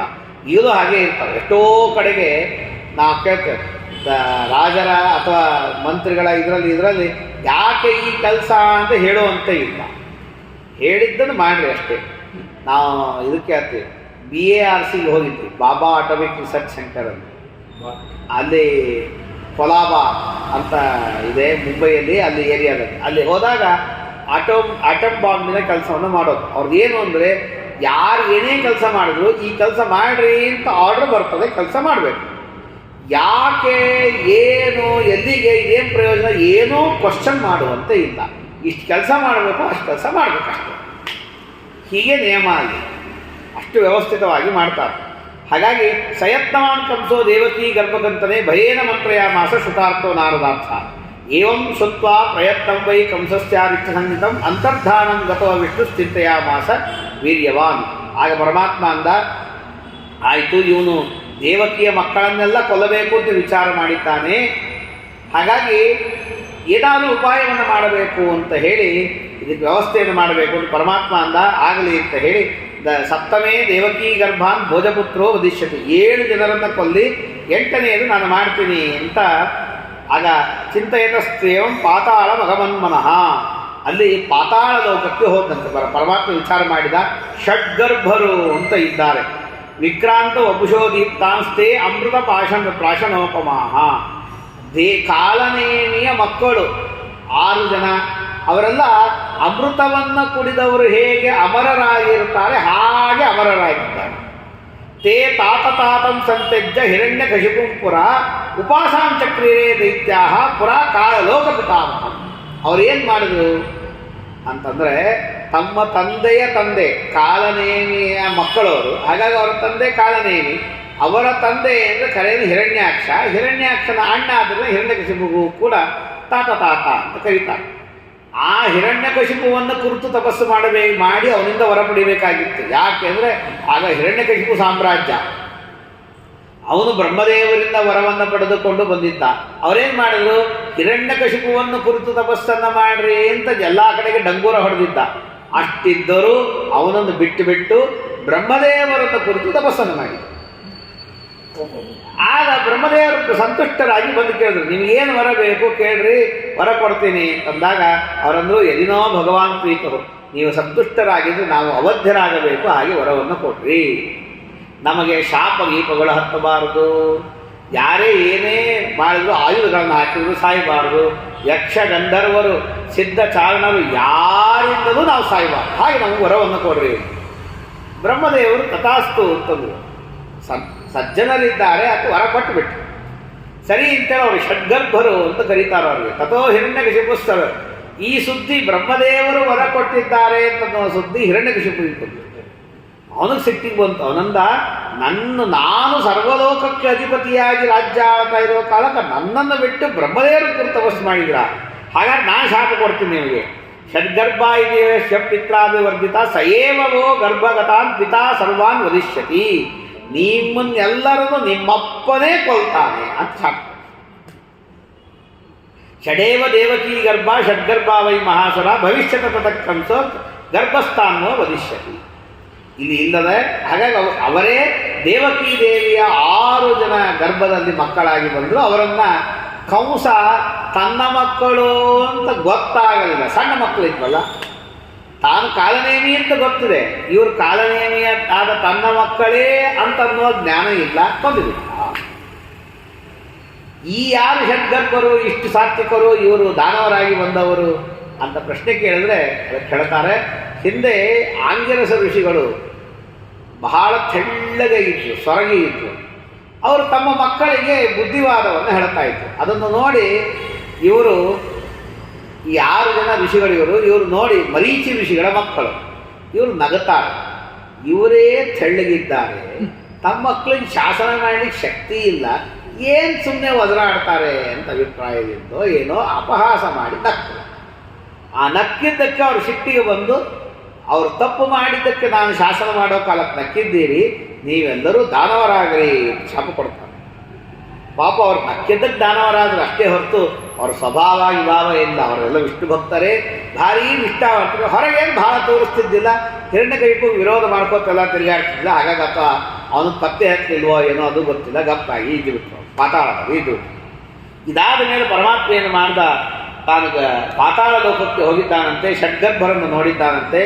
ಆಗ ದುರ್ಗಾದೇವಿಯನ್ನು ಕರೆದ, ಇವರಿಗೆಲ್ಲರಿಗೂ ನಿದ್ದೆ ಬರುವಂತೆ ಮಾಡು ಅಂತ ಒಬ್ಬೊಬ್ಬರಿಗೆ ಸ್ವಪ್ನರೂಪೇಣ ತೇಷಾಂಬೈ ವಿಷ್ಣು ದೇಹಾನಕಾವಿಶತ, ಅವರಿಗೆ ಸ್ವಪ್ನ ನಿದ್ದೆ ಬರುವಂತೆ ಮಾಡಿ ಅವರ ದೇಹದಿಂದ ಒಂದು ಅಂಶದಿಂದ ಅಂತನ್ಬೇಕು, ಒಂದು ಅಂಶದಿಂದ ಆ ಜೀವನನ್ನು ತೆಗೆದು ದೇವಕೀಯ ಗರ್ಭದಲ್ಲಿ ಸೇರಿಸಿದ್ದಾರಂತೆ. ಅದನ್ನು ಹೇಳಿದಾಗ ಜಾತೇ ಶ್ವೇತೇಶು ಗರ್ಭೇಶು ನೀತೇಶು ಯಮಕ್ಷೇಂ ಕಂಸಸ್ಯ ವಿಫಲೇ ಯತ್ನೇ ದೇವಕ್ಯಾ ಸಫಲೇ ಶ್ರಮೇ. ಅವರನ್ನೆಲ್ಲ ತೆಗೆದುಕೊಂಡು ಹೋಗಿ ದೇವಕೀ ದೇವಿಯ ಗರ್ಭದಲ್ಲಿ ಇಡಬೇಕು. ಅವರೆಲ್ಲರೂ 9 ತಿಂಗಳಾದ ಮೇಲೆ ಹುಟ್ಟಿದಾಗ ಅವರು ತನ್ನ ಮಕ್ಕಳು ಅಂತ ಗೊತ್ತಾಗ್ತಿರಲಿಲ್ಲ, ಕಂಸ ಕೊಂದು ಬಿಡ್ತಿದ್ದ. ಕೊಂದ ಮೇಲೆ ಆ ಜೀವನ ಅಂಶವನ್ನು ತೆಗೆದುಕೊಂಡು ಬಂದು ಮತ್ತಿದೇ ದೇಹದಲ್ಲಿರುವ ಮೂಲ ಅಂಶೀಯ ಜೊತೆಗೆ ಸೇರಿ ಹೀಗಾಗಿ ಬ್ರಹ್ಮದೇವರ ವರ ಏನು, ನೀವು ಸಾಯಬೇಡ್ರಿ ಅಂತ. ಆ ಅಂಶದಲ್ಲಿ ಇದ್ದವರು ನಿದ್ರೆಯನ್ನು ಮಾಡಿಕೊಂಡೇ ಮಲಗಿರ್ತಿದ್ರು, ಬದುಕಿರ್ತಿದ್ರು. ಒಂದು ಅಂಶ ಏನಿತ್ತಲ್ಲ ಅದು ಹೋದಂತನ್ನು ಅವನು ಕಂಸ ಕೊಂದ. ನಿಮ್ಮಪ್ಪನೇ ನಿಮ್ಮನ್ನು ಕೊಲ್ಲಿ ಅಂತ ಹಿರಣ್ಯಕಶಿಪು ಶಾಪನೂ ಸತ್ಯ ಮಾಡಿದರು ದೇವರು. ಅದೇನು ದೈತ್ಯ ಕೊಟ್ಟ ಶಾಪವನ್ನು ಸತ್ಯ ಮಾಡಿದ ಈ ಕಾರ್ಯಕ್ಕಾಗಿ. ಅವನನ್ನು ಕರ್ಕೊಂಡು ಬಂದು ಮತ್ತೆ ಸೇರಿಸಿದಾಗ ಮತ್ತೆ ತಂಗಿ ಅವ್ರನ್ನ ಅಮರರನ್ನಾಗೆ ಮಾಡಿ ಉಳಿಸಿಬಿಡ್ತಾರೆ. ಇದಾದ ಮೇಲೆ ಮುಂದೆ ಭಾಗವತದಲ್ಲಿ ಕಥೆ ಬರ್ತದೆ. ಕೃಷ್ಣ ಬಲರಾಮರೆಲ್ಲರೂ ಮದುವೆಯಾಗಿ ಮಕ್ಕಳಾಗಿ ಎಲ್ಲ ಆದಮೇಲೆ ಒಂದ್ಸಲ ವಸುದೇವ ದೇವಕಿಯನ್ನು ಭೇಟಿಯಾಗಲಿಕ್ಕೆ ಅವರ ಮನೆಗೆ ಬರ್ತಾರೆ. ಬಂದಾಗ ದೇವಕಿ ವಸುದೇವರಂತಾರೆ, ಸ್ವಾಮಿ ಗುರುಪುತ್ರನನ್ನು ಬದುಕಿಸಿ ತಂದು ಕೊಟ್ಟಿ ಅಂತ ಜಗತ್ತು ಹೇಳುತ್ತದೆ, ನಿನಗೆ ಅಶಕ್ಯವಾದದ್ದು ಜಗತ್ತನ್ನಿಂದ, ಜಗತ್ಸ್ವಾಮಿ ನೀನು. ಆದ್ದರಿಂದಾಗಿ ದೇವಕಿ ಅಂತಾಳೆ, ನನಗೂ 6 ಜನ ಮಕ್ಕಳು ಸತ್ತೋಗಿದ್ದಾರೆ, ಅವ್ರನ್ನೆಲ್ಲರನ್ನು ನೋಡಬೇಕು ಅಂತ ಅಪೇಕ್ಷೆ ಇದೆ, ದಯಮಾಡಿ ಕರೆಸಿಕೊಡು ಅಂತ ಕೇಳ್ತಾರೆ. ಆಗಲಿ ಅಂತ ಆಗಿಂದಾಗ ಸುತಳ ಲೋಕಕ್ಕೆ ಹೋಗಿ ಬಲಿಚಕ್ರವರ್ತಿಯ ಅಧೀನದಲ್ಲಿರ್ತಾರೆ. ಅವರನ್ನೆಲ್ಲರನ್ನೂ ಆಗ ಹುಟ್ಟಿದಾಗ ಕೂಸುಗಳು ಹೇಗಿದ್ವೋ ಆ ಕೂಸುಗಳ ರೂಪದಲ್ಲಿ ಕೃಷ್ಣ ಪರಮಾತ್ಮ ಕರ್ಕೊಂಡು ಬಂದು ಕೊಡ್ತಾನೆ. ಕೃಷ್ಣ ಬಲರಾಮರು ಕರ್ಕೊಂಡು ಬಂದು ಕೊಡ್ತಾರೆ. ಆಗ ದೇವಕಿ ದೇವಿಗೆ ಅವರನ್ನು ನೋಡಿ ಎದೆಯಲ್ಲಿ ಹಾಲುಕ್ಕಿ ಬರ್ತವಂತೆ, ಹಾಲು ಕುಡಿಸ್ತಾಳಂತೆ. ಆದರೆ ಆ ಎದೆಯಲ್ಲಿ ಉಳಿದಂತಹ ಹಾಲು ಕೃಷ್ಣ ಪರಮಾತ್ಮ ಕುಡಿದು ಉಳಿಸಿದಂತಹ ಹಾಲು. ಹಾಗಾಗಿ ದೇವರ ಸಾಕ್ಷಾತ್ ಉಚ್ಚಿಷ್ಟವನ್ನು ಪಾನ ಮಾಡಿದ್ದಕ್ಕೆ ಅವ್ರಿಗೇನು ದಾನವರಾಗಲಿ ಅಂತ ಶಾಪ ಬಂದಿತ್ತು. ಎಷ್ಟೋ ಹಿರಣ್ಯಕಶಿಪು ಕಾಲದಿಂದ ದಾನವರಾಗಿದ್ದವರು ಈಗ ಅವರಿಗೆ ಆ ಶಾಪ ವಿಮೋಚನೆಯಾಗಿ ಮತ್ತೆ ಋಷಿಗಳಾಗಿ ಎದ್ದು ನಿಂತು ತಿರುಗಿ ಹೋಗ್ತಾರೆ. ಈ ಕಥೆ ಬರ್ತದೆ. ಆಗ ದೇವಕಿ ದೇವಿಗೆ ತೋರಿಸ್ತಾರೆ, ಇವರೆಲ್ಲರೂ ಷಡ್ಗರ್ಭರು ಅಂತ ಹೇಳಿ ಮರೀಚಿ ಋಷಿಗಳ ಮಕ್ಕಳು ಶಾಪಗ್ರಸ್ತರಾಗಿ ಬಂದಿದ್ರು ಅಂತ ಹೇಳಿ ಪರಮಾತ್ಮ ದೇವಕಿ ದೇವಿಗೆ ಸಂತೋಷವನ್ನು ಪಡಿಸ್ತಾರೆ. ಹೀಗೆ 6 ಜನರನ್ನು ಕೂಡ ಹೀಗೆ ದುರ್ಗಾದೇವಿಯಿಂದ ಪರಮಾತ್ಮ ಮಾಡಿಸಿದ ಮೇಲೆ ಸಪ್ತಮೋ ದೇವಕೀ ಗರ್ಭೋ ಯೋಂಶ ಸೌಮ್ಯೋ ಮಮಾಗ್ರಜ ಸಸಂಕ್ರಾಮಯಿತವ್ಯಸ್ತೆ ಸಪ್ತಮೇ ಮಾಶಿರೋಹಿಣಿ ಸಂಕರ್ಷಣಾರ್ಥ ಗರ್ಭಸ್ಥ ಸತಸಂಕರ್ಷಣೋ ಯುವ. ಇದಾದ ಮೇಲೆ 7ನೇ ಗರ್ಭದಲ್ಲಿ ದೇವಕೀ ದೇವಿಗೆ ಶೇಷದೇವರನ್ನು ಕಳಿಸಿದ್ದಾಳೆ. ಅದಾದ ಮೇಲೆ ದೇವರು ಹೇಳ್ತಾನೆ, ನೋಡು ದುರ್ಗಾ 3 ತಿಂಗಳು ದೇವಕೀ ದೇವಿಯ ಗರ್ಭದಲ್ಲಿ ಇರಬೇಕು. 3 ತಿಂಗಳಾದ ಮೇಲೆ ದೇವಕಿಯನ್ನ ಗರ್ಭದಲ್ಲಿರುವ ಇವನನ್ನು ಕರೆದುಕೊಂಡು ಹೋಗಿ ರೋಹಿಣಿ ಗರ್ಭದಲ್ಲಿ ಇಡಬೇಕು, ಅಲ್ಲಿ ಮುಂದೆ ಬೆಳಿಬೇಕು. ಇದು ಎಂಥ ವಿಚಿತ್ರ ನೋಡ್ರಿ, ದೇವರ ಶಕ್ತಿ. ಒಂದು ಕೂಸು ಒಂದು ತಾಯಿಯ ಗರ್ಭದಲ್ಲಿ 3 ತಿಂಗಳು ಬೆಳೆದ ಮೇಲೆ ಅದನ್ನು ಹಾಗೇ ತೆಗೆದು ಇನ್ನೊಂದು ತಾಯಿಯ ಗರ್ಭದಲ್ಲಿ ಇಟ್ಟರೆ ಹಾಗೆ ಮುಂದೆ ಬೆಳ್ಕೋತ ಹೋಗ್ಬೇಕಂತೆ. ಇದು ಹೇಗೆ ಬೆಳೆಯೋದು, ಏನು ಎಂತು? ದೇವರಿಗೆ ಯಾವುದೂ ಅಸಾಧ್ಯ ದುಸ್ಸಾಧ್ಯ ಇಲ್ಲ. ತನ್ನ ಅಚಿಂತ್ಯದ್ಭುತ ಶಕ್ತಿಯಿಂದಾಗಿ ದುರ್ಗಾದೇವಿಯಿಂದ ತಾನು ಮಾಡಿಸಿದ್ದಾನಂತ. ಅವನನ್ನು ಸಂಕರ್ಷಣ ಎಳೆದಿದ್ದಾಳೆ. ಸಂಕ್ರಮಣ ಇಲ್ಲಿಂದ ಅಲ್ಲಿಗೆ ಎಳೆದಿದ್ದಕ್ಕಾಗಿ ಅವರಿಗೆ ಸಂಕರ್ಷಣ ಅಂತ ಕರೀತಾರೆ. ಭವಿಷ್ಯ ಟಗ್ರಜೋ ಭ್ರಾತ ಮಮ ಶೀತಾಂಶು ದರ್ಶನ, ನನ್ನ ಅಣ್ಣನಾಗ್ತಾನೆ. ಆಗ ಜಗತ್ತಿನ ಜನ ಅಂತ ತಿಳ್ಕೊಂಡು ದೇವಕಿಯ 7ನೇ ಗರ್ಭ ಪತಿತವಾಯಿತು ಅಂತ ಜನ ತಿಳ್ಕೊಂಡು. ಅಷ್ಟಮಂ ಮೈ ಗರ್ಭಸ್ಥೆ ಕಂಸೋ ಯತ್ನಂ ಕರಿಷ್ಯತಿ ಯಾತು ಸಾ ನಂದಗೋಪಸ್ಥೆ ದಯಿತಾ ಭುವಿವಿಶ್ರುತ ಯಶೋದಾ ನಾಮ ಭದ್ರಂತೆ ಭಾರ್ಯಾ ಗೋಪಕುಲೋದ್ವಹ. ನಾನು ಅಷ್ಟಮ ಗರ್ಭದಲ್ಲಿ ನಾನು 8ನೇವನಾಗಿ ಗರ್ಭಕ್ಕೆ ಬಂದಾಗ ನೀನು ಅವನಲ್ಲಿ ಮಗಳಾಗಿ ಹುಟ್ಟಿ ಬಾ, ನಂದಗೋಪನಲ್ಲಿ. ನಾನು 8ನೇ ದಿವಸ ಹುಟ್ಟಿ ಬರ್ತೇನೆ, ನೀನು 9ನೇ ದಿವಸ ಹುಟ್ಟಿ ಬಾ. ಆದ್ದರಿಂದಾಗಿ ಕುಲೇಸ್ಮಾಕಂ ಭವಿಷ್ಯ ನವಮ್ಯಾಮೇವ ಸಂಜಾತ ಕೃಷ್ಣಪಕ್ಷಸ್ಯ ವೈದ್ಯರು, ಕೃಷ್ಣಪಕ್ಷದ 9ನೇ ದಿವಸ ನೀ ಹುಟ್ಟಿ ಬಾ. ಹಾಗಾಗಿ ನವಮಿ ಶ್ರಾವಣ ಕೃಷ್ಣ 8ನೇ ದಿವಸ, 8ಮಿ ಮುಗಿಯುವ ಸಮಯಕ್ಕೆ ಕೃಷ್ಣಾವತಾರ. ಅದಾದ ಮೇಲೆ 9ಮಿ ಯಶೋಧಾದೇವಿ ಹತ್ರ ವಸುದೇವ ಹೋಗೋ ಅಷ್ಟದ್ದು ಕೂಸುಟ್ಟಿತ್ತು, ಅಷ್ಟದ್ದು 9ಮಿ ಬಂದ್ಬಿಟ್ಟಿತ್ತು. ನೀವು ಅವನ್ನ ನೋಡಬೇಕು, ನೋಡಿರ್ತೀರಿ. ಅನೇಕ ಜನ ಗೋಕುಲ ಮಥುರಾ ವೃಂದಾವನ ಯಾತ್ರೆಯನ್ನು ಮಾಡಿ ಬಂದಿರ್ತೀರಿ. ನೀವು ಮಥುರಾಯಿಂದ ಆ ಗೋಕುಲಕ್ಕೆ ದಾರಿಯನ್ನು ನೋಡಿದರೆ ಬಹಳ ದೂರ ಇದೆ, ಕನಿಷ್ಠ 20 ಕಿಲೋಮೀಟರ್ ಈಗ. ಆದರೆ ಶ್ರೀಮದಾಚಾರ್ಯ ನಿರ್ಣಯ ಕೊಡ್ತಾರೆ ಹಾಗಲ್ಲ, ಮಥುರಾ ಪಟ್ಟಣದಿಂದ ಒಂದು 4-5 ಕಿಲೋಮೀಟರ್ ಈಗ ಇರುವ ಏನು ಕೃಷ್ಣ ಜನ್ಮ ಸ್ಥಾನ ಇದೆ, ಅದಕ್ಕೆ ಕಂಸನ ಕಿಲ್ಲ ಅಂತಂತಾರೆ, ಅದು ಹತ್ರ ಏನಿದೆ ಅದು ಹತ್ರ, ಅಲ್ಲಿಂದ ಒಂದು 3-4 ಕಿಲೋಮೀಟರ್ಗೆ ಯಮುನಾ ನದಿ ಬರ್ತದೆ. ಆ ಯಮುನಾ ನದಿ ಇದೆ, ಅಲ್ಲಿ ಅಷ್ಟು ಹತ್ರ ಅಂದರೆ 3-4 ಕಿಲೋಮೀಟರ್. ಆ ಯಮುನಾ ನದಿಯನ್ನು ದಾಟಿದ ಮೇಲೆ ಆ ಗೋಕುಲಕ್ಕೆ ಹೋಗೋಕೆ ಅಲ್ಲಿಂದ ಮುಂದೆ ಒಂದು 10-15 ಕಿಲೋಮೀಟರ್ ಹೋಗ್ಬೇಕು. ಅದಕ್ಕೆ ಶ್ರೀಮದಾಚಾರ್ಯ ಏನು ಹೇಳ್ತಾರೆ ಅಂತಂದರೆ, ನಂದಗೋಕುಲಕ್ಕೆ ಹೋಗಿ ವಸುದೇವ ಇಟ್ಟು ಬಂದಿಲ್ಲ. ಕಂಸನಿಗೆ ಏನಿತ್ತು ಅಂತಂದರೆ, ಪ್ರತಿ ವರ್ಷದ ವಾರ್ಷಿಕ ಕರವನ್ನು ನಂದಗೋಪ ಕೊಡಬೇಕಾಗಿತ್ತು. ತುಪ್ಪ, ಬೆಣ್ಣೆ, ಮೊಸರು, ಹಾಲು ಇವೆಲ್ಲ ಕೊಡಬೇಕಾಗಿತ್ತು. ಅದನ್ನು ಕೊಡುವುದಕ್ಕಾಗಿ ತಾನು ಎಲ್ಲವನ್ನೂ ತೆಗೆದುಕೊಂಡು ಪರಿವಾರ ಸಮೇತ ನಾನು ಗೋಕುಲ ಬಿಟ್ಟು ಯಮುನಾ ನದಿಯ ದಂಡೆಗೆ ಬಂದಿದ್ದ. ಆ ಯಮುನಾ ನದಿಯ ದಂಡೆಯಲ್ಲಿ ಆ ಕಡೆ ದಂಡೆಯಲ್ಲಿ ದೊಡ್ಡ ಡೇರೆ ಹಾಕಿ ಅಲ್ಲಿ ಯಶೋಧಾದೇವಿಯನ್ನು ಇಟ್ಟಿದ್ದ. ತಾನು ಮಾತ್ರ ನದಿ ದಾಟಿ ಬಂದು ಕಪ್ಪವನ್ನು ಕೊಟ್ಟ, ಹೋಗುವಷ್ಟರಲ್ಲಿ ಅಲ್ಲೇ ಕೂತಣ ಬಂದಿತ್ತು. ಹಾಗಾಗಿ ಏನು ನಂದಗೋಕುಲದ ಮನೆಯಲ್ಲಿ ಕೂತಣ ಅನ್ಕೊಂಡ ಜಾಗ ಅಂತಂತಾರೆ ಈ ಜನ, ಇದು ಈ ಊರು ಭ್ರಾಂತರು. ಶ್ರೀಮದಾಚಾರ್ಯ ಪ್ರಕಾರ ಮಾತ್ರ ಹಾಗಲ್ಲ. ದೇವರು ಕೂತಣ ಅನ್ಕೊಂಡದ್ದು ಆ ಕಡೆ ದಂಡೆಯಲ್ಲಿ, ಯಮುನಾ ನದಿಯ ಆ ಕಡೆ ದಂಡೆಯಲ್ಲಿ. ಹಾಗಾಗಿ ಇವತ್ತಿಗೂ ಒಂದು ಸಂತೋಷ ಪಡುವ ಸುದ್ದಿ ಏನು ಅಂತಂದರೆ, ಎಲ್ಲರೂ ಹೋದಾಗ ನೀವು ಮುಟ್ಟಿಸ್ತಾರೆ, ಅದು ಭಕ್ತಿಯಿಂದ ಮುಟ್ಟಿ ಬಂದಿರ್ತೀರಿ ನೀವೆಲ್ಲರೂ. ನಾ ಏನು ಹೇಳೋ ಕಾರಣ ಇಲ್ಲ. ಸಾಕ್ಷಾತ್ ಸಚ್ಚಿದಾನಂದ ರೂಪಿಯಾದ ಪರಮಾತ್ಮ ತಾನು ಅವತಾರ ಮಾಡಿ ಯಾವ ಬಂಡೆಗಲ್ಲಿನ ಮೇಲೆ ನಿಂತಿದ್ದ ಆ ಕಲ್ಲನ್ನು ಇನ್ನೂ ಸಂರಕ್ಷಣೆಯನ್ನು ಮಾಡಿಕೊಂಡು ಬಂದಿದ್ದಾರೆ. ಆ ಕಲ್ಲನ್ನು ಮುಟ್ಟಿ ನಮಸ್ಕಾರ ಮಾಡಿ ಕೊಡ್ತಾರೆ. ಅವ್ರು ಹೇಳಿದ್ದು ಇದನ್ನು ಹೇಳಿದ್ದು ವಿಶ್ವಾಸ ಮಾಡಬೇಕು. ಯಾಕಂದರೆ ನಾವೇನು ಅವಾಗ ನೋಡಿದೇ ಇಲ್ಲ. ಆ ಕಲ್ಲು ಮಾತ್ರ ಇವತ್ತಿಗೂ ಇಟ್ಟಿದ್ದಾರೆ, ಅದಕ್ಕೆ ಪೂಜೆ ಮಾಡ್ತಾರೆ, ನಮಸ್ಕಾರ ಮಾಡ್ತಾರೆ. ದೇವರ ಸಾಕ್ಷಾತ್ ಸನ್ನಿಧಾನ ಇರುವಂತಹ ವಿಶಿಷ್ಟವಾದಂತಹ ದೇವರು. ಒಂದು ಕ್ಷಣ ನಾವು ಹೇಳ್ತೇವಲ್ಲ, ಸ್ಪರ್ಶನಾತ್ ಭಗವತೋತಿ ಪಾವನಾತ್ ಸನ್ನಿಧಾನ ಪದತಾಂ ಗತಾಂಗರೇ. ಯಾವ ಕೃಷ್ಣ ಪರಮಾತ್ಮನ ಮೂರ್ತಿಯನ್ನು ಶ್ರೀಮದಾಚಾರ್ಯರು ಒಂದು ಕ್ಷಣ ಮುಟ್ಟಿದ್ದಕ್ಕೇನೆ ದೇವರ ವಿಶಿಷ್ಟ ಸನ್ನಿಧಾನ ಬಂತು. 30 ಜನರು ಬಂದರೂ ಅದನ್ನು ಎತ್ತಲಿಕ್ಕೆ ಸಾಧ್ಯ ಇಲ್ಲ. ಅಂಥದ್ರಲ್ಲಿ ಸಚ್ಚಿದಾನಂದ ರೂಪಿಯಾದ ಪರಮಾತ್ಮ ತಾನು ನಿಂತ ಕಲ್ಲದು. ಆಮೇಲೆ ಎಷ್ಟು ಪರಮ ಪವಿತ್ರ ಆಗಿರ್ಲಿಕ್ಕಿಲ್ಲಲ್ಲ. ನಾವು ಕೇಳ್ತೀವಿ ರಾಮಚಂದ್ರ ರೂಪಿ ರೂಪದಿಂದ ಪರಮಾತ್ಮ ಕೂತಂತಹ ಕಲ್ಲನ್ನು ಅಲ್ಲಿ ಮಂತ್ರಾಲಯದ ಹತ್ತಿರದಲ್ಲಿ ಇದ್ದಂತಹ ಒಂದು ಊರಿನಲ್ಲಿತ್ತು. ಅದನ್ನು ತರಿಸಿ ರಾಘವೇಂದ್ರ ಸ್ವಾಮಿಗಳವರು ತಮ್ಮ ತಲೆಯ ಮೇಲೆ ಧರಿಸಿ ರಾಮದೇವರು ಕೂತು ಕಲ್ಲದು ಅಂತ ಧಾರಣೆಯನ್ನು ಮಾಡಿದ್ದಾರೆ ಅಂತ ಅಂದ ಮೇಲೆ ಇದು ಸಾಕ್ಷಾತ್ ಕೃಷ್ಣ ರೂಪ ಪರಮಾತ್ಮದಿಂದ ಸ್ಪೃಷ್ಟವಾದಂತಹ ಕಲ್ಲು. ಇವತ್ತಿಗೂ ಅದನ್ನು ನೋಡ್ರಿ, ಮುಟ್ಲಿಕ್ಕೆ ಬಿಡ್ತಾರೆ, ಮುಟ್ಟಿ ನಮಸ್ಕಾರ ಮಾಡಿ ಬರ್ರಿ, ಜನ್ಮ ಧನ್ಯ ಆಗ್ತದೆ. ಮುಂದಿನ ಸಲ ನಾವು ಎಲ್ಲಿ ಹುಟ್ಟಿ ಬರ್ತೀವೋ, ಯಾವಾಗ ಹುಟ್ಟಿ ಬರ್ತೀವೋ, ಮುಟ್ಲಿಕ್ಕೆ ಬಿಡ್ತಾರೋ, ಅದು ಇರ್ತವೋ ಇಲ್ಲೋ ಅದು ನಮ್ಗೆ ಗೊತ್ತಿಲ್ಲ. ಈಗ ಅನ್ಕೋ ಅಷ್ಟೇನಿಲ್ಲ. ಅಂತಹ ಅದ್ಭುತವಾದದ್ದು ಸರಿ ಅಂತ ಹೇಳಿ ದೇವರು ಹೇಳ್ತಾನೆ, ದುರ್ಗಾದೇವಿ ನೀನು ನವಮಿ ದಿವಸ ಹುಟ್ಟಿ ಬಾ, ನಾನು ಅಭಿಜಿತ್ ಯೋಗದಲ್ಲಿ ರಾತ್ರಿಯಲ್ಲಿ ಹುಟ್ಟಿ ಬರ್ತೀನಿ, ಅರ್ಧರಾತ್ರಿಯಲ್ಲಿ ನಾನು ಬರ್ತೀನಿ.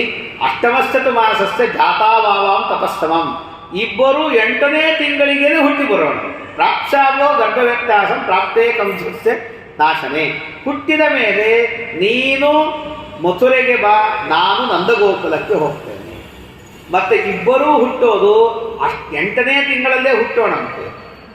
ಪ್ರಾಯ 8ನೇ ತಿಂಗಳಲ್ಲಿ ಯಾವ ಕೂಸುಗಳು ಹುಟ್ಟುವುದಿಲ್ಲ, ಹುಟ್ಟುತ್ತವೆ, ಹುಟ್ಟಿದ ಬದುಕೋದಿಲ್ಲ ಅಂತ ನಾ ಕೇಳಿದ್ದೀನಿ.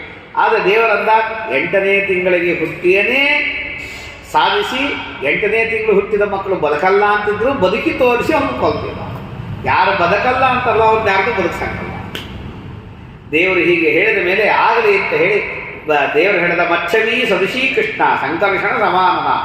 ದುರ್ಗಾದೇವಿ ಹೇಳ್ತಾಳೆ, ನನ್ನಂತೆ ಕಪ್ಪು ಛಾಯಾ ಇರುವಂತಹ ಶೇಷದೇವರ ಮುಖದಂತೆ ಚಂದ್ರನಂತೆ ಸ್ವಚ್ಛವಾದ ಮುಖ. ಕೃಷ್ಣಚ್ಛವಿ ಸಮಾ ಕೃಷ್ಣ ಸಂಕರ್ಷಣ ನಿಭಾನನ ಅಂತ ಮಹಾಭಾರತದಲ್ಲಿ ಹೇಳ್ತಾರೆ. ಬಿಭ್ರತಿ ವಿಪುಲೌ ಬಾಹು ಶಕ್ರಧ್ವಜ ಸಮುಚ್ಚಯೋ ಪಾತ್ರಂಚ ಪಂಕಜಂ ಗಂಠಾಂ ವಿಶುದ್ಧಾಂ ಚೈವ ಯಾಭುವಿ ಪಾಶಂ ಧನುರ್ಮಹಾಚಕ್ರಂ ವಿವಿಧಾನ್ ನ್ಯಾಯುಧಾನಿತ ಅಂತ ಹೇಳಿ ದುರ್ಗಾದೇವಿಯ ಸ್ತೋತ್ರವನ್ನು ಮಾಡ್ತಾರೆ. ಅದೇ ತರಹದ ಮಾತುಗಳಲ್ಲಿ ಇಲ್ಲಿ ಹೇಳ್ತಾರೆ. ಪಾತ್ರೀಂಚ ಪೂರ್ಣಾಂ ಮಧುನಾ ಪಂಕಜಂಚ ಸುನಿರ್ಮಲಂ ನೀಲಕೌಶೇಯ ಸಂಗೀತ ಪೀನೋತ್ತರ ಪೀತೇನೋತ್ತರ ವಾಸಸ ಅಂತ ಹೇಳಿ ಭಾರೀ ವಿಚಿತ್ರವಾದಂತಹ ಕಿರೀಟವನ್ನು ಧಾರಣೆ ಮಾಡಿದ್ದಾಳಂತೆ. ಗಜೇನ ಶಿಖಿಬರ್ಹೇನ ಉಚ್ಯುತೇನ ವಿರಾಜತ, ಅಲ್ಲೂ ಹೇಳ್ತಾರೆ ಗಜೇನ ಶಿಖಿಬಿಚ್ಛೇನ ಉಚ್ಯುತೇನ ವಿರಾಜಸೆ ಕೌಮಾರಂ ವ್ರತಮಾಸ್ತಾಯ ತ್ರಿದಿವಂ ಪಾವಿತಂಪಯ. ಕೌಮಾರ ವ್ರತದಲ್ಲಿ ಇದ್ದಾಳಂತೆ. ಇದು ಅದು ಹೇಳ್ತಾರೆ. ಅಲ್ಲಿದ್ದಾಗ ತತ್ರತ್ವಾಂ ಶತದುಚ್ಛಕ್ರೋ ಮತ್ಪ್ರವಿಷ್ಟೇನ ಕರ್ಮಣ, ಅದಾದ ಮೇಲೆ ಅಲ್ಲಿಂದ ಅವತಾರ ಮಾಡು, ಕಂಸನಿಗೆ ಹೆದರಿಸಿ ನೀನು ವಿಂಧ್ಯಾಚಲಕ್ಕೆ ಹೋಗು, ಅಲ್ಲಿ ಇಂದ್ರದೇವರು ನಿನಗೆ ಪಟ್ಟಾಭಿಷೇಕವನ್ನು ಮಾಡ್ತಾರೆ, ನಿನ್ನನ್ನು ಭಗಿನಿಯಿಂದ ಸ್ವೀಕಾರ ಮಾಡ್ತಾರೆ, ನಿನಗೆ ಕೌಶಿಕ ಗೋತ್ರ ಅಂತಂತಾರೆ, ಹಾಗಾಗಿ ನಿನಗೆ ಕೌಶಿಕಿ ಅಂತ ಕರೀತಾರೆ. ವಿಂಧ್ಯಾಚಲದಲ್ಲಿ ನಿನಗೆ ಸ್ಥಾನವನ್ನು ಕೊಡ್ತಾರೆ. ಅದಕ್ಕೆ ವಿಂದೇ ಚೈವ ನಗಶ್ರೇಷ್ಠೆ ತವಸ್ಥಾನಂತ ಶಾಶ್ವತಂ ಅಂತ ದುರ್ಗಾ ಸ್ತೋತ್ರದಲ್ಲಿ ಬರ್ತಾರೆ. ಕಾಳಿ ಕಾಳಿ ಮಹಾಕಾಳಿ ಸೀದು ಮಾಂಸ ಪಶುಪ್ರಿಯೆ, ಅಲ್ಲಿರುವಂತಹ ವಿಂಧ್ಯಾವಾಸದ ಜನ ನಿನಗೆ ಮಾಂಸ ಮದ್ದು ಇತ್ಯಾದಿಗಳನ್ನಿಟ್ಟು ನೈವೇದ್ಯ ಮಾಡ್ತಾರೆ. ಅವರಿಗೆ ಯೋಗ್ಯವಾದ ಅನುಗ್ರಹವನ್ನು ನೀನು ಅವ್ರಿಗೆ ಮಾಡು. ಯಾಕೆ ನೀ ಅಲ್ಲಿ ಹೋಗಬೇಕು ಅಂತಂದರೆ, ಹಿಂದೆ ಏನು ಶುಂಭರು ಸತ್ತೋಗಿದ್ರು ಅವರು ಮತ್ತೆ ತಿರುಗಿ ಹುಟ್ಟಿ ಬಂದಿದ್ದಾರೆ. ಶುಂಭರು ವಿಂಧ್ಯಾಚಲದಲ್ಲಿದ್ದಾರೆ. ಅವರ ಸಂಹಾರಕ್ಕಾಗಿ ನೀನು ವಿಂಧ್ಯಾಚಲಕ್ಕೆ ಹೋಗು, ಅವರನ್ನು ಸಂಹಾರ ಮಾಡಿ ನೀನು ವಿಂಧ್ಯಾಚಲದಲ್ಲಿ ಕೂತು ಅಲ್ಲಿ ಇದ್ದು ಎಲ್ಲರಿಗೂ ಅನುಗ್ರಹವನ್ನು ಮಾಡು. ಕೃತ್ವಾಮಿ ಯಾತ್ರಾಂ ಭೂತಸ್ಯ ಸುರಾಮಾಂಸ ಬಲಿಪ್ರಿಯ ಕೃತಾಮಿ ಯಾತ್ರಾ ಭೂತೈಸ್ತಂ ವರದಾ ಕಾಮರೂಪಿಣಿ ಅಂತಲ್ಲಿ ಹೇಳ್ತಾರೆ. ಅದನ್ನೇ ಇಲ್ಲಿ ಇನ್ನೊಂದು ರೀತಿಯಿಂದಾಗಿ ಹೇಳ್ತಾರೆ.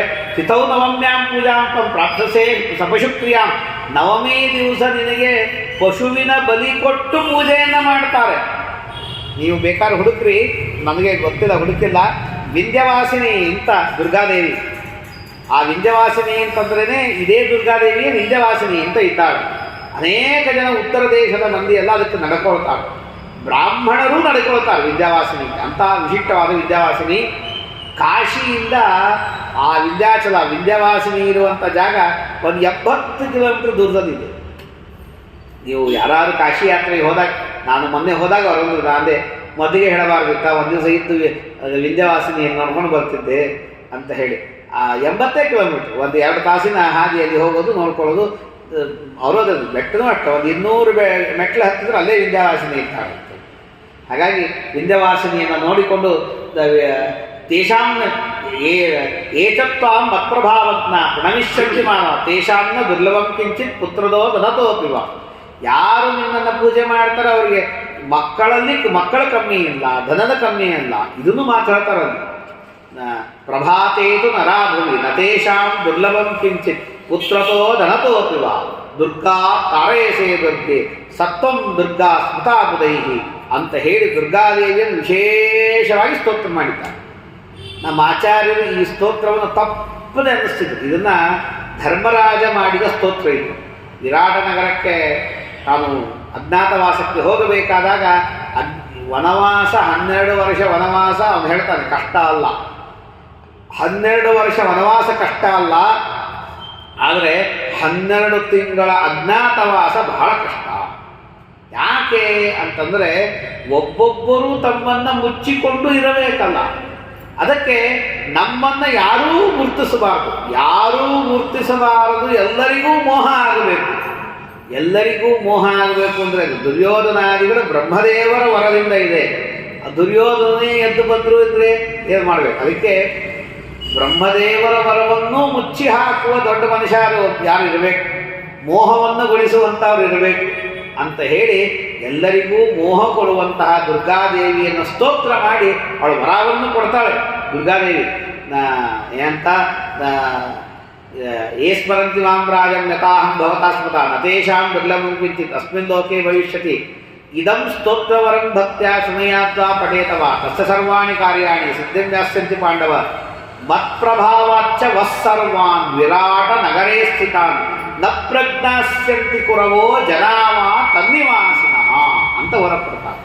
ನನ್ನ ಅನುಗ್ರಹದಿಂದ ವಿರಾಟ ನಗರದಲ್ಲಿ ಇರುವ ನಿಮ್ಮನ್ನ ಕೌರವರಾಗಲಿ ಅಲ್ಲಿರುವ ಜನರಾಗಲಿ ಯಾರೂ ಗುರುತಿಸುವುದಿಲ್ಲ. ಇನ್ನು ಯಮದೇವರು ವರ ಕೊಡ್ತಾರೆ, ನೀವು ನಿಮ್ಮ ಅಜ್ಞಾತವಾಸ ಇದ್ದಾಗ ನಿಮ್ಮ ನಿಜ ರೂಪದಿಂದ ಹೋಗಿ ದುರ್ಯೋಧನ ಮುಂದೆ ನಿಂತರು ನಿನ್ನ ಧರ್ಮರಾಜ ಅಂತ ದುರ್ಯೋಧನ ಗುರುತಿಸಂಗಲ್ಲ ಅಂತ ಹೊರ ಕೊಡ್ತಾರೆ.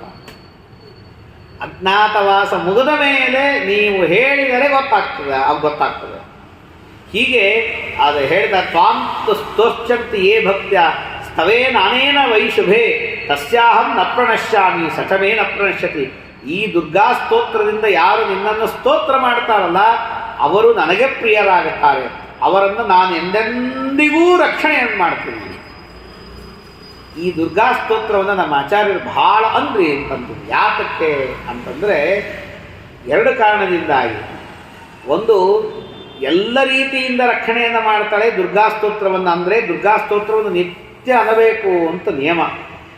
ರಾತ್ರಿಯ ಹೊತ್ತಿನಲ್ಲಿ ಅದಕ್ಕೆ ನಮ್ಮ ಸತ್ಯಾತ್ಮತೀರ್ಥ ಶ್ರೀಪಾದಂಗಳವರು ಸಂಜೆ ಪೂಜೆಯನ್ನು ಮಾಡುವ ಕಾಲಕ್ಕೆ, ರಾತ್ರಿ ಪೂಜೆಯನ್ನು ಮಾಡುವ ಕಾಲಕ್ಕೆ ರಾತ್ರಿ ಸೂಕ್ತವನ್ನು ಅನ್ನಿಸ್ತಾರೆ.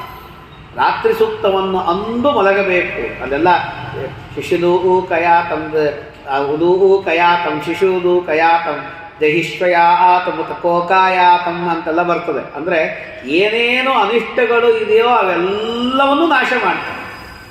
ಮಮ ಪುತ್ರಾಂಶ್ಚ ರಕ್ಷ ಅಂತನ್ನುವಂಥ ಮಾತಿದೆ. ಮಕ್ಕಳನ್ನು ರಕ್ಷಣೆ ಮಾಡೋದು, ಮತ್ತೊಂದು ಮಗನನ್ನು, ಈ ಎಲ್ಲವನ್ನು ಹೇಳುತ್ತಾ ಈ ಲೌಕಿಕದಲ್ಲಿ ಎಲ್ಲ ಏನೇನು ರಕ್ಷಣೆ ಬೇಕು ಎಲ್ಲ ರಕ್ಷಣೆಗಾಗಿ ಒಂದು, ಜೊತೆಗೆ ನಮಗೆ ಸಂಸಾರಕ್ಕೆ ಕಾರಣವಾದದ್ದು ಅಜ್ಞಾನ. ಅಜ್ಞಾನ ಹೋಗಿ ಸುಜ್ಞಾನ ಬರಬೇಕು ಅಂದರೆ ಅಜ್ಞಾನಾಭಿಮಾನಿಯಾದ ದುರ್ಗಾದೇವಿ ನಾನು ನಿಮ್ಮನ್ನು ಅಜ್ಞಾನದಿಂದ ಪೀಡಿಸುವುದಿಲ್ಲ ಅಂತನ್ಬೇಕು. ಅಂದರೆ ಅಜ್ಞಾನ ಹೋಗ್ತದೆ. ಅದಕ್ಕಾಗಿ ದುರ್ಗಾ ಸ್ತೋತ್ರವನ್ನು ಅನ್ಬೇಕು. ಅಜ್ಞಾನಾಭಿಮಾನಿನಿ ನೀನು ನಿನ್ನ ಅಜ್ಞಾನವನ್ನು ನಮ್ಮಂತ ಸರಿಸು, ನಮಗೆ ಸುಜ್ಞಾನವನ್ನು ಕೊಡು ಅಂತ ಬೇಡಿದಾಗ ಅಜ್ಞಾನವನ್ನು ಸರಿಸ್ತಾರೆ. ಅದಕ್ಕೆ ಯದೈಶೋಪರತಾ ದೇವಿ ಮಾಯಾ ವೈಶಾರದಿ ಮತಿ ತದಾಗಂತಾಸಿ ನಿರ್ವೇದಂ ಸ್ವೇಮಹಿಂನಿ ಮಹೀಯತೆ ಅಂತ ಭಾಗವತ ಹೇಳ್ತದೆ. ಯಾವಾಗ ಏಷಾ ದೇವಿ ಮಾಯಾ, ದೇವರ ಹೆಂಡತಿಯಾದ ಈ ದುರ್ಗಾದೇವಿ ಉಪರತ, ತಾನು ಇನ್ನ ಮೇಲೆ ಇವನನ್ನು ಅಜ್ಞಾನ ರೂಪದಿಂದ ನಾನು ಬಂಧಿಸುವುದಿಲ್ಲ ಅಂತ ಹಿಂದೆ ಸರಿತಾಳೋ, ಆಗ ತದಾಗಂತಾಸಿ ನಿರ್ವೇದಂ, ಆಗ ನಿನಗೆ ಅಪರೋಕ್ಷ ಜ್ಞಾನವಾಗ್ತದೆ. ಯಾವಾಗ ಪೂರ್ತಿ ಉಪರತಳಾಗ್ತಾಳೋ ಆಗ ಸ್ವೇಮಹಿಂನಿ ಮಹೀಯತೆ, ನಿನ್ನ ಸ್ವಸ್ವರೂಪದಿಂದ ನೀನು ಇರ್ತೀ ಅಂತ ಭಾಗವತ ಹೇಳ್ತದೆ. ಹಾಗಾಗಿ ದುರ್ಗಾದೇವಿಯನ್ನು ವಿಶೇಷವಾಗಿ ಸ್ತೋತ್ರವನ್ನು ಮಾಡಬೇಕಾದದ್ದು ಅವಶ್ಯಕ ಅಂತನ್ನುವ ಮಾತನ್ನು ಹೇಳ್ತಾರೆ. ಅದಕ್ಕಾಗಿ ಪರಮಾತ್ಮ ಅಲ್ಲಿ ಮಹಾಭಾರತದಲ್ಲಿ ಒಂದು ದುರ್ಗಾದೇವಿಯ ಸ್ತೋತ್ರ ಬಂದು ಇನ್ನೊಂದು ಹೇಳ್ತಾರೆ. ನಾರಾಯಣೀಂ ನಮಸ್ಯಾಮೀಂ ದೇವೀಂ ತ್ರಿಭುವನೇಶ್ವರೀಂ ಅಂತ ತ್ವಮ್ಮಿಸಿದ್ಧಿ ಧೃತಿಕೀರ್ತಿ ಶ್ರೀವಿದ್ಯಾ ಸನ್ನತಿರ್ಮತಿ ಸಂಧ್ಯಾರಾತ್ರಿ ಪ್ರಭಾನಿದ್ರಾ ಕಾಲರಾತ್ರಿ ಸ್ತತೈವತ. ಅಲ್ಲೂ ಇದೇ ಮಂತ್ರಗಳನ್ನು ಹೇಳ್ತಾರೆ. ಎಂತ ತ್ವಮ್ಮಿದ್ದ ಶ್ರೀವಿದ್ಯಾ ಸಂತತಿರ್ಮತಿ ಸಂಧ್ಯಾರಾತ್ರಿ ಪ್ರಭಾನಿದ್ರಾ ಜ್ಯೋತ್ಸ್ನಾ ಕಾಂತಿ ಕ್ಷಮಾ ದಯಾ ನೃಣಾಂಚ ಬಂಧನಂ ಮೋಹಂ ಪುತ್ರನಾಶಂ ಧನಕ್ಷಯಂ ವ್ಯಾಧಿಂ ಮೃತ್ಯುಭಯಂ ಚೈವ ಪೂಜಿತಾ ನಾಶಯಿಷ್ಯಸಿ ಇತ್ಯಾದಿ ಮಾತುಗಳನ್ನು ಅಲ್ಲಿ ಹೇಳ್ತಾರೆ. ಹಾಗಾಗಿ ಇಲ್ಲಿ ವಿಶಿಷ್ಟವಾಗಿ ಆ ದುರ್ಗಾದೇವಿಯ ಸ್ತೋತ್ರವನ್ನು ಹೇಳ್ತಾರೆ. ಭಗಿನಿ ಬಲದೇವಸ್ಯ ನಂದಗೋಪು ಸುತಾಚೈವ ಅಂತೆಲ್ಲ ಹೇಳ್ತಾರೆ. ಸರಸ್ವತೀ ಚ ವಾಲ್ಮೀಕಿ ಸ್ಮೃತಿರ್ದ್ವೈಪಾಯನೇ ತಥಾ ಋಷೀಣಾಂ ಧರ್ಮಬುದ್ಧಿಸ್ತು ದೇವಾನಾಂ ಮಾನಸೀ ತಥಾ. ವಾಲ್ಮೀಕ್ಯಾದಿ ಮಹಾಮಹಾಮನಿಗಳಿಗೆ ಶುದ್ಧವಾದ ಬುದ್ಧಿಯನ್ನು ಕೊಟ್ಟ ಸರಸ್ವತಿ ರೂಪಗಳು ನೀನೇ. ಋಷಿಗಳಿಗೆ ಧರ್ಮ ಬುದ್ಧಿಯನ್ನು ಕೊಟ್ಟಂತಹ ವಿಶಿಷ್ಟರಾದವಳು ನೀನೇ. ಹಾಗೇ ಇದೆ. ಅವಳು ಅಜ್ಞಾನವನ್ನು ಸರಿಸಿದ್ದಕ್ಕಾಗಿ ಇವರಿಗೆಲ್ಲರಿಗೂ ಸುಜ್ಞಾನವನ್ನು ಬಂದಿದೆ. ತಮೋಗುಣ ಹೋಗಿದ್ದಕ್ಕಾಗಿ ವಿಶಿಷ್ಟವಾದ ಗುಣ ಬಂದದ್ದಕ್ಕಾಗಿ ಸತ್ವ ಮಹಾಸತ್ವ ಸೂಕ್ಷ್ಮ ಸತ್ವ ಚತುರ್ಮುಖ ಅಂತ ನಾವು ಕೇಳ್ತೀವಿ. ಅಷ್ಟು ದುರ್ಗಾದೇವಿ ಹೋಗಿದ್ದಾಳೆ. ಇದು ಬಹಳ ದೊಡ್ಡದಿದೆ. ಎಷ್ಟೆಷ್ಟು ತಮೋಗುಣ ಹೋಗ್ತದೋ, ಎಷ್ಟೆಷ್ಟು ಸತ್ವಗುಣ ಅಭಿವೃದ್ಧವಾಗ್ತದೋ ಅಷ್ಟಷ್ಟು ತತ್ವಜ್ಞಾನ ನಮಗೆ ಬರ್ತದೆ. ಯಾಕೆ ಅಂತಂದರೆ ಇದಕ್ಕೆ ಗೀತಾದಲ್ಲಿ ಹೇಳ್ತಾರೆ, ಯಾವುದೇ ಒಬ್ಬ ವ್ಯಕ್ತಿಗೆ ಜ್ಞಾನ ಬರಬೇಕಾದರೆ ಸತ್ವಗುಣ ಬರಬೇಕು. ಸತ್ವಗುಣ ಸ್ಥೂಲವಾಗಿ ಬಂದರೆ ಲೌಕಿಕ ಜ್ಞಾನ, ಲೌಕಿಕ ಸುಖ ಚೆನ್ನಾಗಿ ಬರ್ತದೆ. ಯಾವಾಗ ದೇವರನ್ನು ಪ್ರೀತಿಗೊಳಿಸುವಂತಹ ನಿಷ್ಕಾಮ ಕರ್ಮಗಳನ್ನು ಮಾಡ್ತಾನೆ, ಆ ನಿಷ್ಕಾಮ ಕರ್ಮ ನಿವೃತ್ತ ಕರ್ಮಗಳನ್ನು ಮಾಡಿದಾಗ ತಮೋಗುಣ ಹೆಚ್ಚಿಗೆ ಉಪರತವಾಯಿತು, ಸೂಕ್ಷ್ಮ ತಮೋಗುಣವೂ ಉಪರತವಾಯಿತು. ಅಂದರೆ ಸೂಕ್ಷ್ಮ ಸತ್ವಗುಣ ಉದ್ಬುದ್ಧವಾಗ್ತದೆ. ಸೂಕ್ಷ್ಮ ಸತ್ವಗುಣ ಉದ್ಬುದ್ಧವಾದಾಗ ಶಾಸ್ತ್ರೀಯ ತತ್ವಜ್ಞಾನ ಚೆನ್ನಾಗಿ ಬರಲು ಶುರುವಾಗ್ತದೆ. ಎಷ್ಟೆಷ್ಟು ಸೂಕ್ಷ್ಮ ಸತ್ವಗುಣ ಬರ್ತದೆ ಅಷ್ಟೆಷ್ಟು ತತ್ವಜ್ಞಾನ ಬರ್ತದೆ. ಅದು ಹೆಚ್ಚಿಗೆ ಬೆಳೆದಂತೆ ಬೆಳೆದಂತೆ ಬೆಳೆದಂತೆ ಬೆಳೆದಂತೆ ಹೆಚ್ಚೆಚ್ಚು ಜ್ಞಾನ ಆಗ್ತದೆ. ದೇವತೆಗಳಿಗೆ ಋಷಿಗಳಿಗೆ ಅತಿಶಯಿತವಾಗಿ ಬೆಳೆದಿದೆ. ಆದ್ದರಿಂದ ಕೂತಲ್ಲಿ ಎಲ್ಲದರ ತತ್ವಜ್ಞಾನ ಆಗ್ತದೆ. ಬ್ರಹ್ಮದೇವರಿಗೆ ಅತಿಶಯಿತವಾಗಿ ಸತ್ವಗುಣ ಇದೆ. ಅದನ್ನೇ ಸತ್ವ ಮಹಾಸತ್ವ ಸೂಕ್ಷ್ಮ ಸತ್ವ ಚತುರ್ಮುಖ ಅಂತ ಇದ್ದದ್ದಕ್ಕಾಗಿ ಇಡೀ ಜಗತ್ತಿನ ಎಲ್ಲದರ ಜ್ಞಾನವೂ ಆಗ್ತದೆ. ಅವ್ರಿಗೆ ಗೊತ್ತಾಗದೇ ಇದ್ದದ್ದೇ ಜಗತ್ತಲ್ಲಿ. ಇದರ ಬಗ್ಗೆ ಬಹಳ ಏಕಾದಶ 18ನೇ ಅಧ್ಯಾಯ ಗೀತಾ ತಾತ್ಪರ್ಯದಲ್ಲಿ ಹೇಳ್ತಾರೆ. ಹಾಗಾಗಿ ಈ ಸತ್ವಗುಣದ ಮೂಲಕ ತಮೋಗುಣವನ್ನು ನಾಶ ಮಾಡಿ ಅವರಿಗೆ ಜ್ಞಾನ ಕೊಟ್ಟಂತಹ ಮಹಾನುಭಾವಳು ನೀನು ಅಂತ ಈ ಎಲ್ಲ ಸ್ತೋತ್ರವನ್ನು ಹೇಳಿ, ಇದನ್ನು ಯಾರು ಹೇಳ್ತಾರೆ 3 ಮಾಸದಲ್ಲಿ ಅವರಿಗೆ ಅಪೇಕ್ಷಿತವಾದ ಫಲ ಸಿಗ್ತದೆ. ಷಡ್ಭಿರ್ಮಾಸೇ ವರಿಷ್ಠಂತು ವರಮೇಕಂ ಪ್ರಯಚ್ಛಸಿ. 6 ತಿಂಗಳು ಸತತವಾಗಿ ಇದರಿಂದ ಉಪಾಸನೆಯನ್ನು ಮಾಡಿದರೆ ಅವರಿಗೆ ನೀನು ಅವರು ಬೇಡಿದ ವರಗಳನ್ನು ನೀನು ಕೊಡ್ತೀ ಅಂತ ಹೇಳ್ತಾಳೆ. ಅಂತಹ ಅಂತ ದೇವರ ಅಚ್ಯುತಾಂತ ತ್ರಿಭಿರ್ಮಾಸೈಹಿ ದಿವ್ಯಂ ಚಕ್ಷು ಪ್ರಯಚ್ಛತಿ. ದಿವ್ಯ ಚಕ್ಷುಸ್ಸು ಬೇಕು ಅಂತ ಪೂಜೆ ಮಾಡಿದರೆ ದಿವ್ಯ ಚಕ್ಷುಸ್ಸು ಸಿಗ್ತದೆ. 3 ತಿಂಗಳಲ್ಲಿ ಪರಮಾತ್ಮನ ಜ್ಞಾನ ಬರ್ತದೆ. ಸತ್ಯಂ ಬ್ರಹ್ಮಚ ದಿವ್ಯಂಚ ದ್ವೈಪಾಯನ ವಚೋ ಯಥಾ ನೃಣಾಂ ಬಂಧನಂ ವಧಂ ಘೋರಂ ಪುತ್ರನಾಶಂ ಧನಕ್ಷಯಂ ವ್ಯಾಧಿಂ ಮೃತ್ಯುಭಯಂ ಚೈವ ಪೂಜಿತಾ ಶಮಯಿಷ್ಯಸಿ ಭವಿಷ್ಯಸಿ ಮಹಾಭಾಗೆ ವರದ ಕಾಮರೂಪಿಣಿ ಅಂತ ಹೇಳಿ ಪರಮಾತ್ಮ ತಾನು ಹೇಳಿದಾಗ ಆಗಲಿ ಹೇಳಿ ಕೃತೇ ಗರ್ಭವಿಧಾನೇತು ದೇವಕಿ ದೇವತೋಪಮಾ ಜಗ್ರಾಹ ಸಪ್ತ ತಾದ್ಗರ್ಭಾನ್ ಯಥಾವತ್ಸಂ ಯಥಾವತ್ ಸಪ್ತಾಹೃತಂ.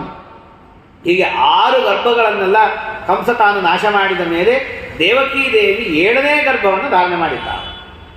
7ನೇ ಗರ್ಭವನ್ನು ಷಡ್ಗರ್ಭಾನ್ ನಿಸ್ಸತಾಂ ಕಂಸಾನ್ ತಾಂಜಗಾನ ಶಿಲಾತಳೆ. ಹುಟ್ಟಿದ ಮಕ್ಕಳನ್ನೆಲ್ಲ ಕಲ್ಲಿನ ಮೇಲೆ ಅಪ್ಪಳಿಸಿ ನಾಶ ಮಾಡಿದ್ದಾನಂತೆ. ಆಪನ್ನಂ ಸಪ್ತಮಂ ಗರ್ಭಂ ಸಾನಿನಾಯಾತ ರೋಹಿಣಿ.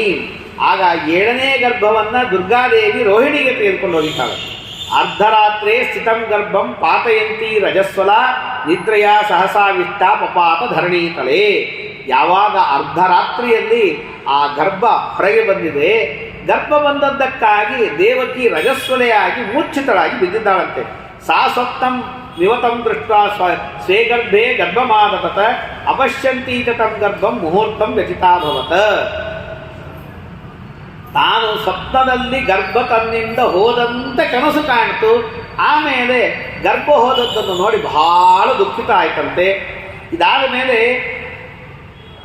ರೋಹಿಣೀ ದೇವಿ ಗರ್ಭಿಣಿ ಆದಳು. ರೋಹಿಣೀ ದೇವಿ ಗರ್ಭಿಣಿ ಆದಾಗ ರೋಹಿಣೀ ದೇವಿ ಚಿಂತೆ ಆಯ್ತು.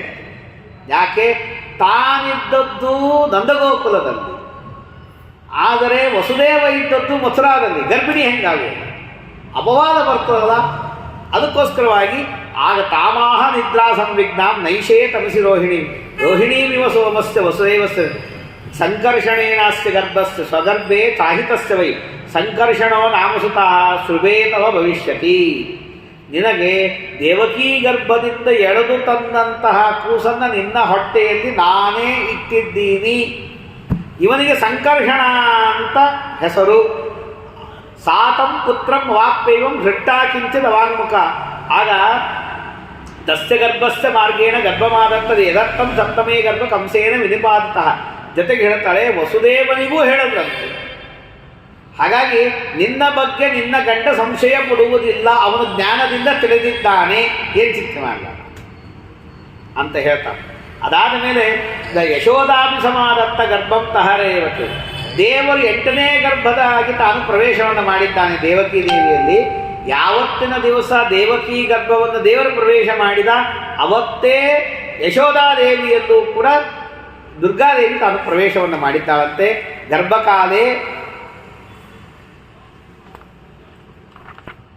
ಗರ್ಭಕಾಲೇ ಪ್ರಸಂಪೂರ್ಣೆ ಅಷ್ಟಮೇ ಮಾಸಿ ವೈಸ್ತಿಯೋ ದೇವಕೀತ ಯಶೋದಾಚ ಸುಶುವಾತೆ ಸಮಂತದ. ದೇವರು ಹೇಳಿದಂತೆ ಇನ್ನೂ ಗರ್ಭಕಾಲ ಮುಗಿದಿಲ್ಲ. 9 ತಿಂಗಳಾಗಿ 6-7 ದಿವಸ ಆದರೂ 5-6 ದಿವಸ ಆದರೂ ಆಗಬೇಕು ಕೂಸುಟ್ಟಬೇಕಾದರೆ. ಆದರೆ ಇನ್ನೂ 8ನೇ ತಿಂಗಳಲ್ಲೇನೆ ಇಬ್ಬರು ಹಡೆದು ಬಿಟ್ಟಿದ್ದಾರೆ. ಯಾರು? ಯಶೋಧ ಮತ್ತು ದೇವಕಿ. ಯಾಮೇವ ರಜನೀಂ ಕೃಷ್ಣ ಜಗ್ನೇ ವೃಷ್ಟಿಕುಲೋದ್ವಹ ತಾಮೇವ ರಜನೀಂ ಕನ್ಯಾ ಯಶೋಧಾಪಿ ವಿಜಾಯತ. ಯಾವತ್ತು ಕೃಷ್ಣ ಅವತಾರ ಮಾಡಿದ ಅವತ್ತೇ ಯಶೋಧಾದೇವಿಯು ಕೂಡ ಅವತಾರ ಮಾಡಿದ್ದಾಳಂತೆ. ಪರಮಾತ್ಮ ತಾನು ತಮದ್ಭುತಂ ಬಾಲಕಂ ಅಂಬುಜೀಕ್ಷಣಂ ಅಂತ ಹೇಳಿ ಅವತಾರ ಮಾಡಿದ್ದಾನೆ. ದೇವಕ್ಯಾಂ ದೇವರೂಪಿಣ್ಯಾಂ ವಿಷ್ಣು ಸರ್ವಗುಹಾಶಯ ಪ್ರಾದುರಾಸೀತ್ ಯಥಾ ಇಂದು ದಿಶೀಂದುರಿವ ಪುಷ್ಕಲಃ ಪ್ರಾದುರಾಸೀತ್ ಯಥಾ ಪ್ರಾಚ್ಯಾಂ ದಿಶೀಂದುರಿವ ಪುಷ್ಕಲಃ ಅಂತ ಭಾಗವತದಲ್ಲಿ ಹೇಳಿದಂತೆ ಪರಮಾತ್ಮ ತಾನು ಅವತಾರ ಮಾಡಿ ಲೋಕ ಕಲ್ಯಾಣಕ್ಕಾಗಿ ಅವತಾರವನ್ನು ಮಾಡಿದ್ದಾನಂತೆ. ದೇವಕ್ಯಜನಯತ್ ವಿಷ್ಣು ಯಶೋಧಾ ಪಂಚದಾರಿಕಾ. ದೇವಕೀ ದೇವಿಯಲ್ಲಿ ಪರಮಾತ್ಮ ಅವತಾರ ಮಾಡಿದ, ಯಶೋಧಾದೇವಿಯಲ್ಲಿ ಆ ದುರ್ಗಾದೇವಿ ಅವತಾರ ಮಾಡಿದ್ದಾಳೆ. ಮುಹೂರ್ತೆ ಅಭಿಜಿತಿ ಪ್ರಾಪ್ತೆ ಸಾರ್ಧರಾತ್ರೇ ವಿಭೂಷಿತೆ. ಅಭಿಜಿತ್ ಮುಹೂರ್ತ, ಆಮೇಲೆ ಅರ್ಧರಾತ್ರಿ. ಆಗ ಸಾಗರ ಸಮಕಂಪ ಅಂತ ಚೇದುಶ್ಚ ಧರಣೀಧರಾಹ ಭೂಕಂಪವಾಗಿದ್ದಂತೆ ಅಜ್ಞ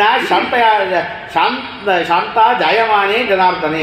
ದೇವರ ಅವತಾರ ಮಾಡಿದಾಗ ಅಗ್ನಿಹೋತ್ರದ ಅಗ್ನಿಗಳು ಶಾಂತವಾಗಿ ಜ್ವಲಿಸ್ತಾ ಇವೆ.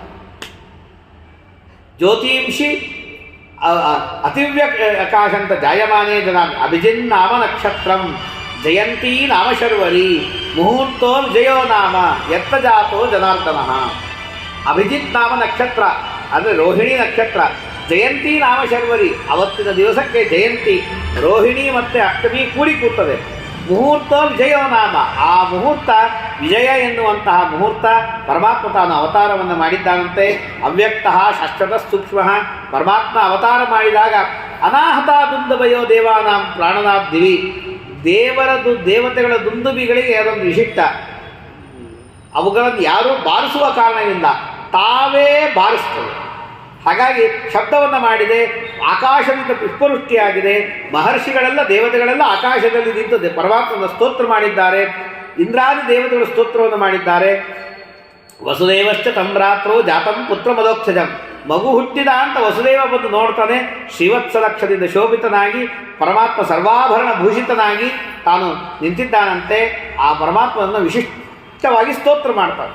ಸ್ತೋತ್ರ ಮಾಡಿದಾಗ, ಸ್ವಾಮಿ ಕಂಸನಿಂದ ಭಯವಾಗಿದೆ, ಅನುಗ್ರಹ ಮಾಡು, ಈ ರೂಪವನ್ನು ತೋರಿಸಿ ನಿಂತರೆ ಕಂಸ ಬರ್ತಾನೆ ಅಂತಂದಾಗ ದೇವರಂತಾನೆ, ಏನು ಹೆದರಬೇಡ, ನಾ ಬಂದರೆ ಎಲ್ಲ ಭಯ ಹೋಗ್ತವೆ, ನಾನು ಬಂದಾಗ ಹೆದರಿದ್ರೆ ಹೇಗೆ ನಡೀತದೆ, ಹೆದರಬೇಡ, ಚಿಂತೆ ಮಾಡಬೇಡ, ನೋಡು ನನ್ನನ್ನು ಕರೆದುಕೊಂಡು ಹೋಗಿ ನಂದಗೋಪನ ಮನೆಯಲ್ಲಿ ಇಟ್ಟು ಬಾ ಅಂತ, ಅಲ್ಲಿರುವಂತಹ ಹೆಣ್ಣು ಕೂಸನ್ನು ಕರೆದುಕೊಂಡು ಬಾ ಅಂತ ದೇವರ ಆಜ್ಞೆಯನ್ನು ಮಾಡಿದ.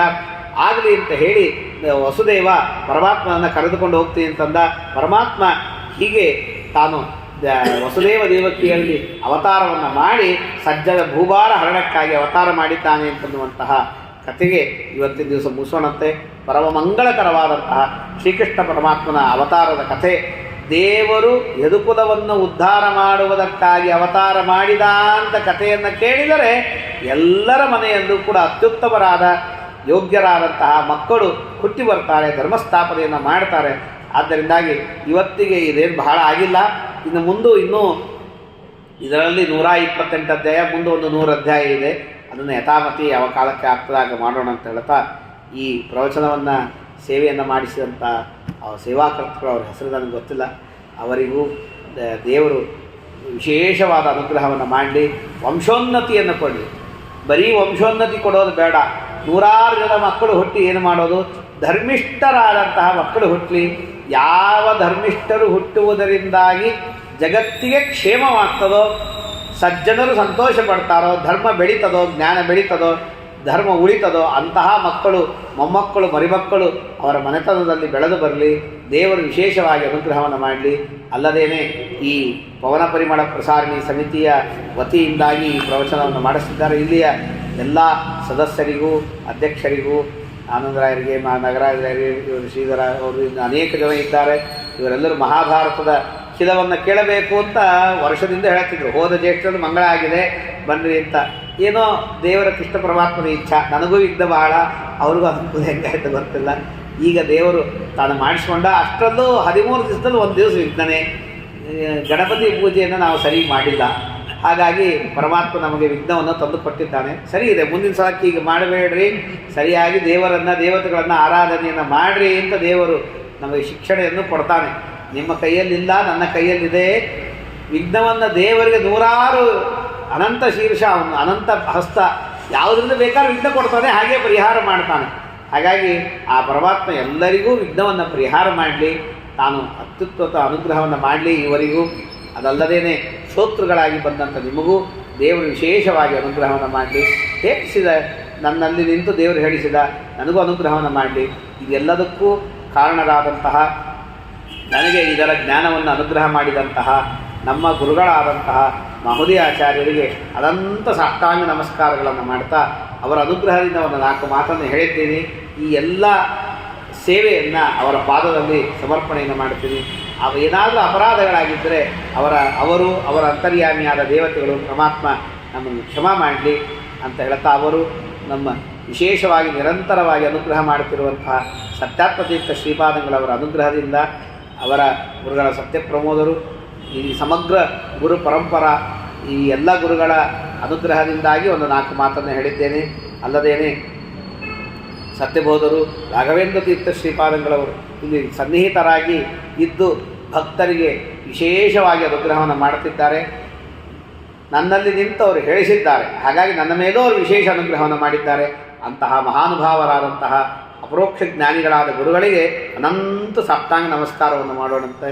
ಇಂತಹ ರಾಘವೇಂದ್ರ ಸ್ವಾಮಿಗಳವರು, ರಘುತ್ತಮ ತೀರ್ಥರು, ವಿಜಯೇಂದ್ರರು, ವಾದಿರಾಜರು, ಶ್ರೀಪಾದರಾಜರು, ಈ ಎಲ್ಲ ಮಹಾನುಭಾವರಿಂದ ಆರಾಧ್ಯರಾದಂತಹ ಸರ್ವಜ್ಞ ಕಲ್ಪರಾದಂತಹ ಶ್ರೀಮಠ್ ಟೀಕಾಕತ್ಪಾದರು, ಪದ್ಮನಾಭ ಅಕ್ಷರತೀರ್ಥರು, ಮಾಧವ ತೀರ್ಥರು, ನರತೀರ್ಥರು, ಪದ್ಮನಾಭ ತೀರ್ಥರು, ಈ ಎಲ್ಲ ಗುರುಗಳಿಗೆ ನಮಸ್ಕಾರವನ್ನು ಮಾಡ್ತಾ, ಎಲ್ಲ ತತ್ವಾಭಿಮಾನಿ ದೇವತೆಗಳಿಗೆ ವಿಘ್ನವನ್ನು ಪರಿಹಾರ ಮಾಡಿ 12 ದಿವಸ ಈ ಸತ್ರ ನಡೆಯುವಂತೆ ಅನುಗ್ರಹ ಮಾಡಿದಂತಹ ಮಹಾನುಭಾವ ಗಣಪತಿಗೆ ಅನಂತ ನಮಸ್ಕಾರವನ್ನು ಮಾಡುತ್ತಾ, ಎಲ್ಲ ತತ್ವಾಭಿಮಾನಿ ದೇವತೆಗಳು, ಇಂದ್ರಾದಿ ದೇವತೆಗಳು, ಇಲ್ಲಿ ಬರುವ ಭಾರತಿ ಮುಂತಾದವರು, ಗರುಡಶೇಷ ರುದ್ರರು, ಅಲ್ಲದೇನೆ ಈ ಗ್ರಂಥದಲ್ಲಿ ನೀವು ಕೇಳಿದ್ದೀರಿ, ಈ ಹರಿವಂಶ ಪರ್ವದಲ್ಲಿ ಬಂದಂತಹ ರಾಜರ ಋಷಿಗಳ ಹೆಸರನ್ನು ಲೆಕ್ಕ ಹಾಕಿದರೆ 1000ಕ್ಕೂ ಮಿಕ್ಕಿ ಮೀರಿ ಬರ್ತದೆ. ಅಷ್ಟು ಜನರ ಹೆಸರು ಬರ್ತದೆ. ಅವರ ಮಹಿಮೆ ಒಂದು ಶ್ಲೋಕದಲ್ಲಿ, ಅರ್ಧ ಶ್ಲೋಕದಲ್ಲಿ, 3 ಶ್ಲೋಕದಲ್ಲಿ, 5 ಶ್ಲೋಕದಲ್ಲಿ, ಅಧ್ಯಾಯಗಳಲ್ಲಿ ಹೇಳ್ತಾರೆ. ಅಂತಹ ಮಹಾನುಭಾವರು, ಅವರೆಲ್ಲರ ಸ್ಮರಣೆಯನ್ನು ಮಾಡಿದ್ದೇವೆ. ಪರಮಾತ್ಮನ ಅನುಗ್ರಹದಿಂದ ಹರಿವಂಶದ ಮಹಿಮೆಯನ್ನು ಮಾಡಿದ್ದೇವೆ. ಆ ಎಲ್ಲ ಮಹಾನುಭಾವರಿಗೂ ನಮಸ್ಕಾರ ಮಾಡ್ತಾ, ಅವರೆಲ್ಲರ ಅಂತರ್ಯಾಮಿಯಾದ ಗರುಡಶೇಷ ರುದ್ರರ ಅಂತರ್ಯಾಮಿಯಾದಂತಹ ಭಾರತೀ ರಮಣ ಮುಖ್ಯ ಪ್ರಾಣಾಂತರ್ಗತ ಶ್ರೀ ಮುಖ್ಯ ಪ್ರಾಣದೇವರ ಹೃದಯದಲ್ಲಿರುವ ಈ ಗ್ರಂಥ ಪ್ರತಿಪಾದ್ಯನಾದಂತಹ ನಾರಾಯಣ ಈ ಗ್ರಂಥವನ್ನು ರಚನೆ ಮಾಡಿದಂಥ ವೇದವ್ಯಾಸ ದೇವರು, ಶ್ರೀಕೃಷ್ಣ ಪರಮಾತ್ಮ ಇತ್ಯಾದಿ ಅನಂತ ರೂಪಿನಾದಂತಹ ಪರಮಾತ್ಮನಿಂದ ಅಭಿನ್ನನಾದ ಬಿಂಬರೂಪಿಯಾದ ಶ್ರೀಹರಿ ತಾನು ಪ್ರೀತನಾಗಿ ಅನುಗ್ರಹವನ್ನು ಮಾಡಲಿ ಅಂತ ಶ್ರೀಕೃಷ್ಣಾರ್ಪಣಮಸ್ತು. ಹರಿವಂಶೋ ಹರತ್ತೇನಃ ಜನ್ಮ ಜನ್ಮಸು ಸಂಚಿತಂ ಅಪುತ್ರಂ ಪುತ್ರಿಣಂ ಕುರ್ಯಾತ್ ವಂಶಮುನ್ನಾಮಯೇತ್ ಸದಾ ಅನೇನ ಭಾವಿ ಯತ್ ಪುಣ್ಯಂ ಅವಾಪ್ನೋತು ಗುರುರ್ಮಮ. ಶ್ರೀಕೃಷ್ಣಾರ್ಪಣಮಸ್ತು.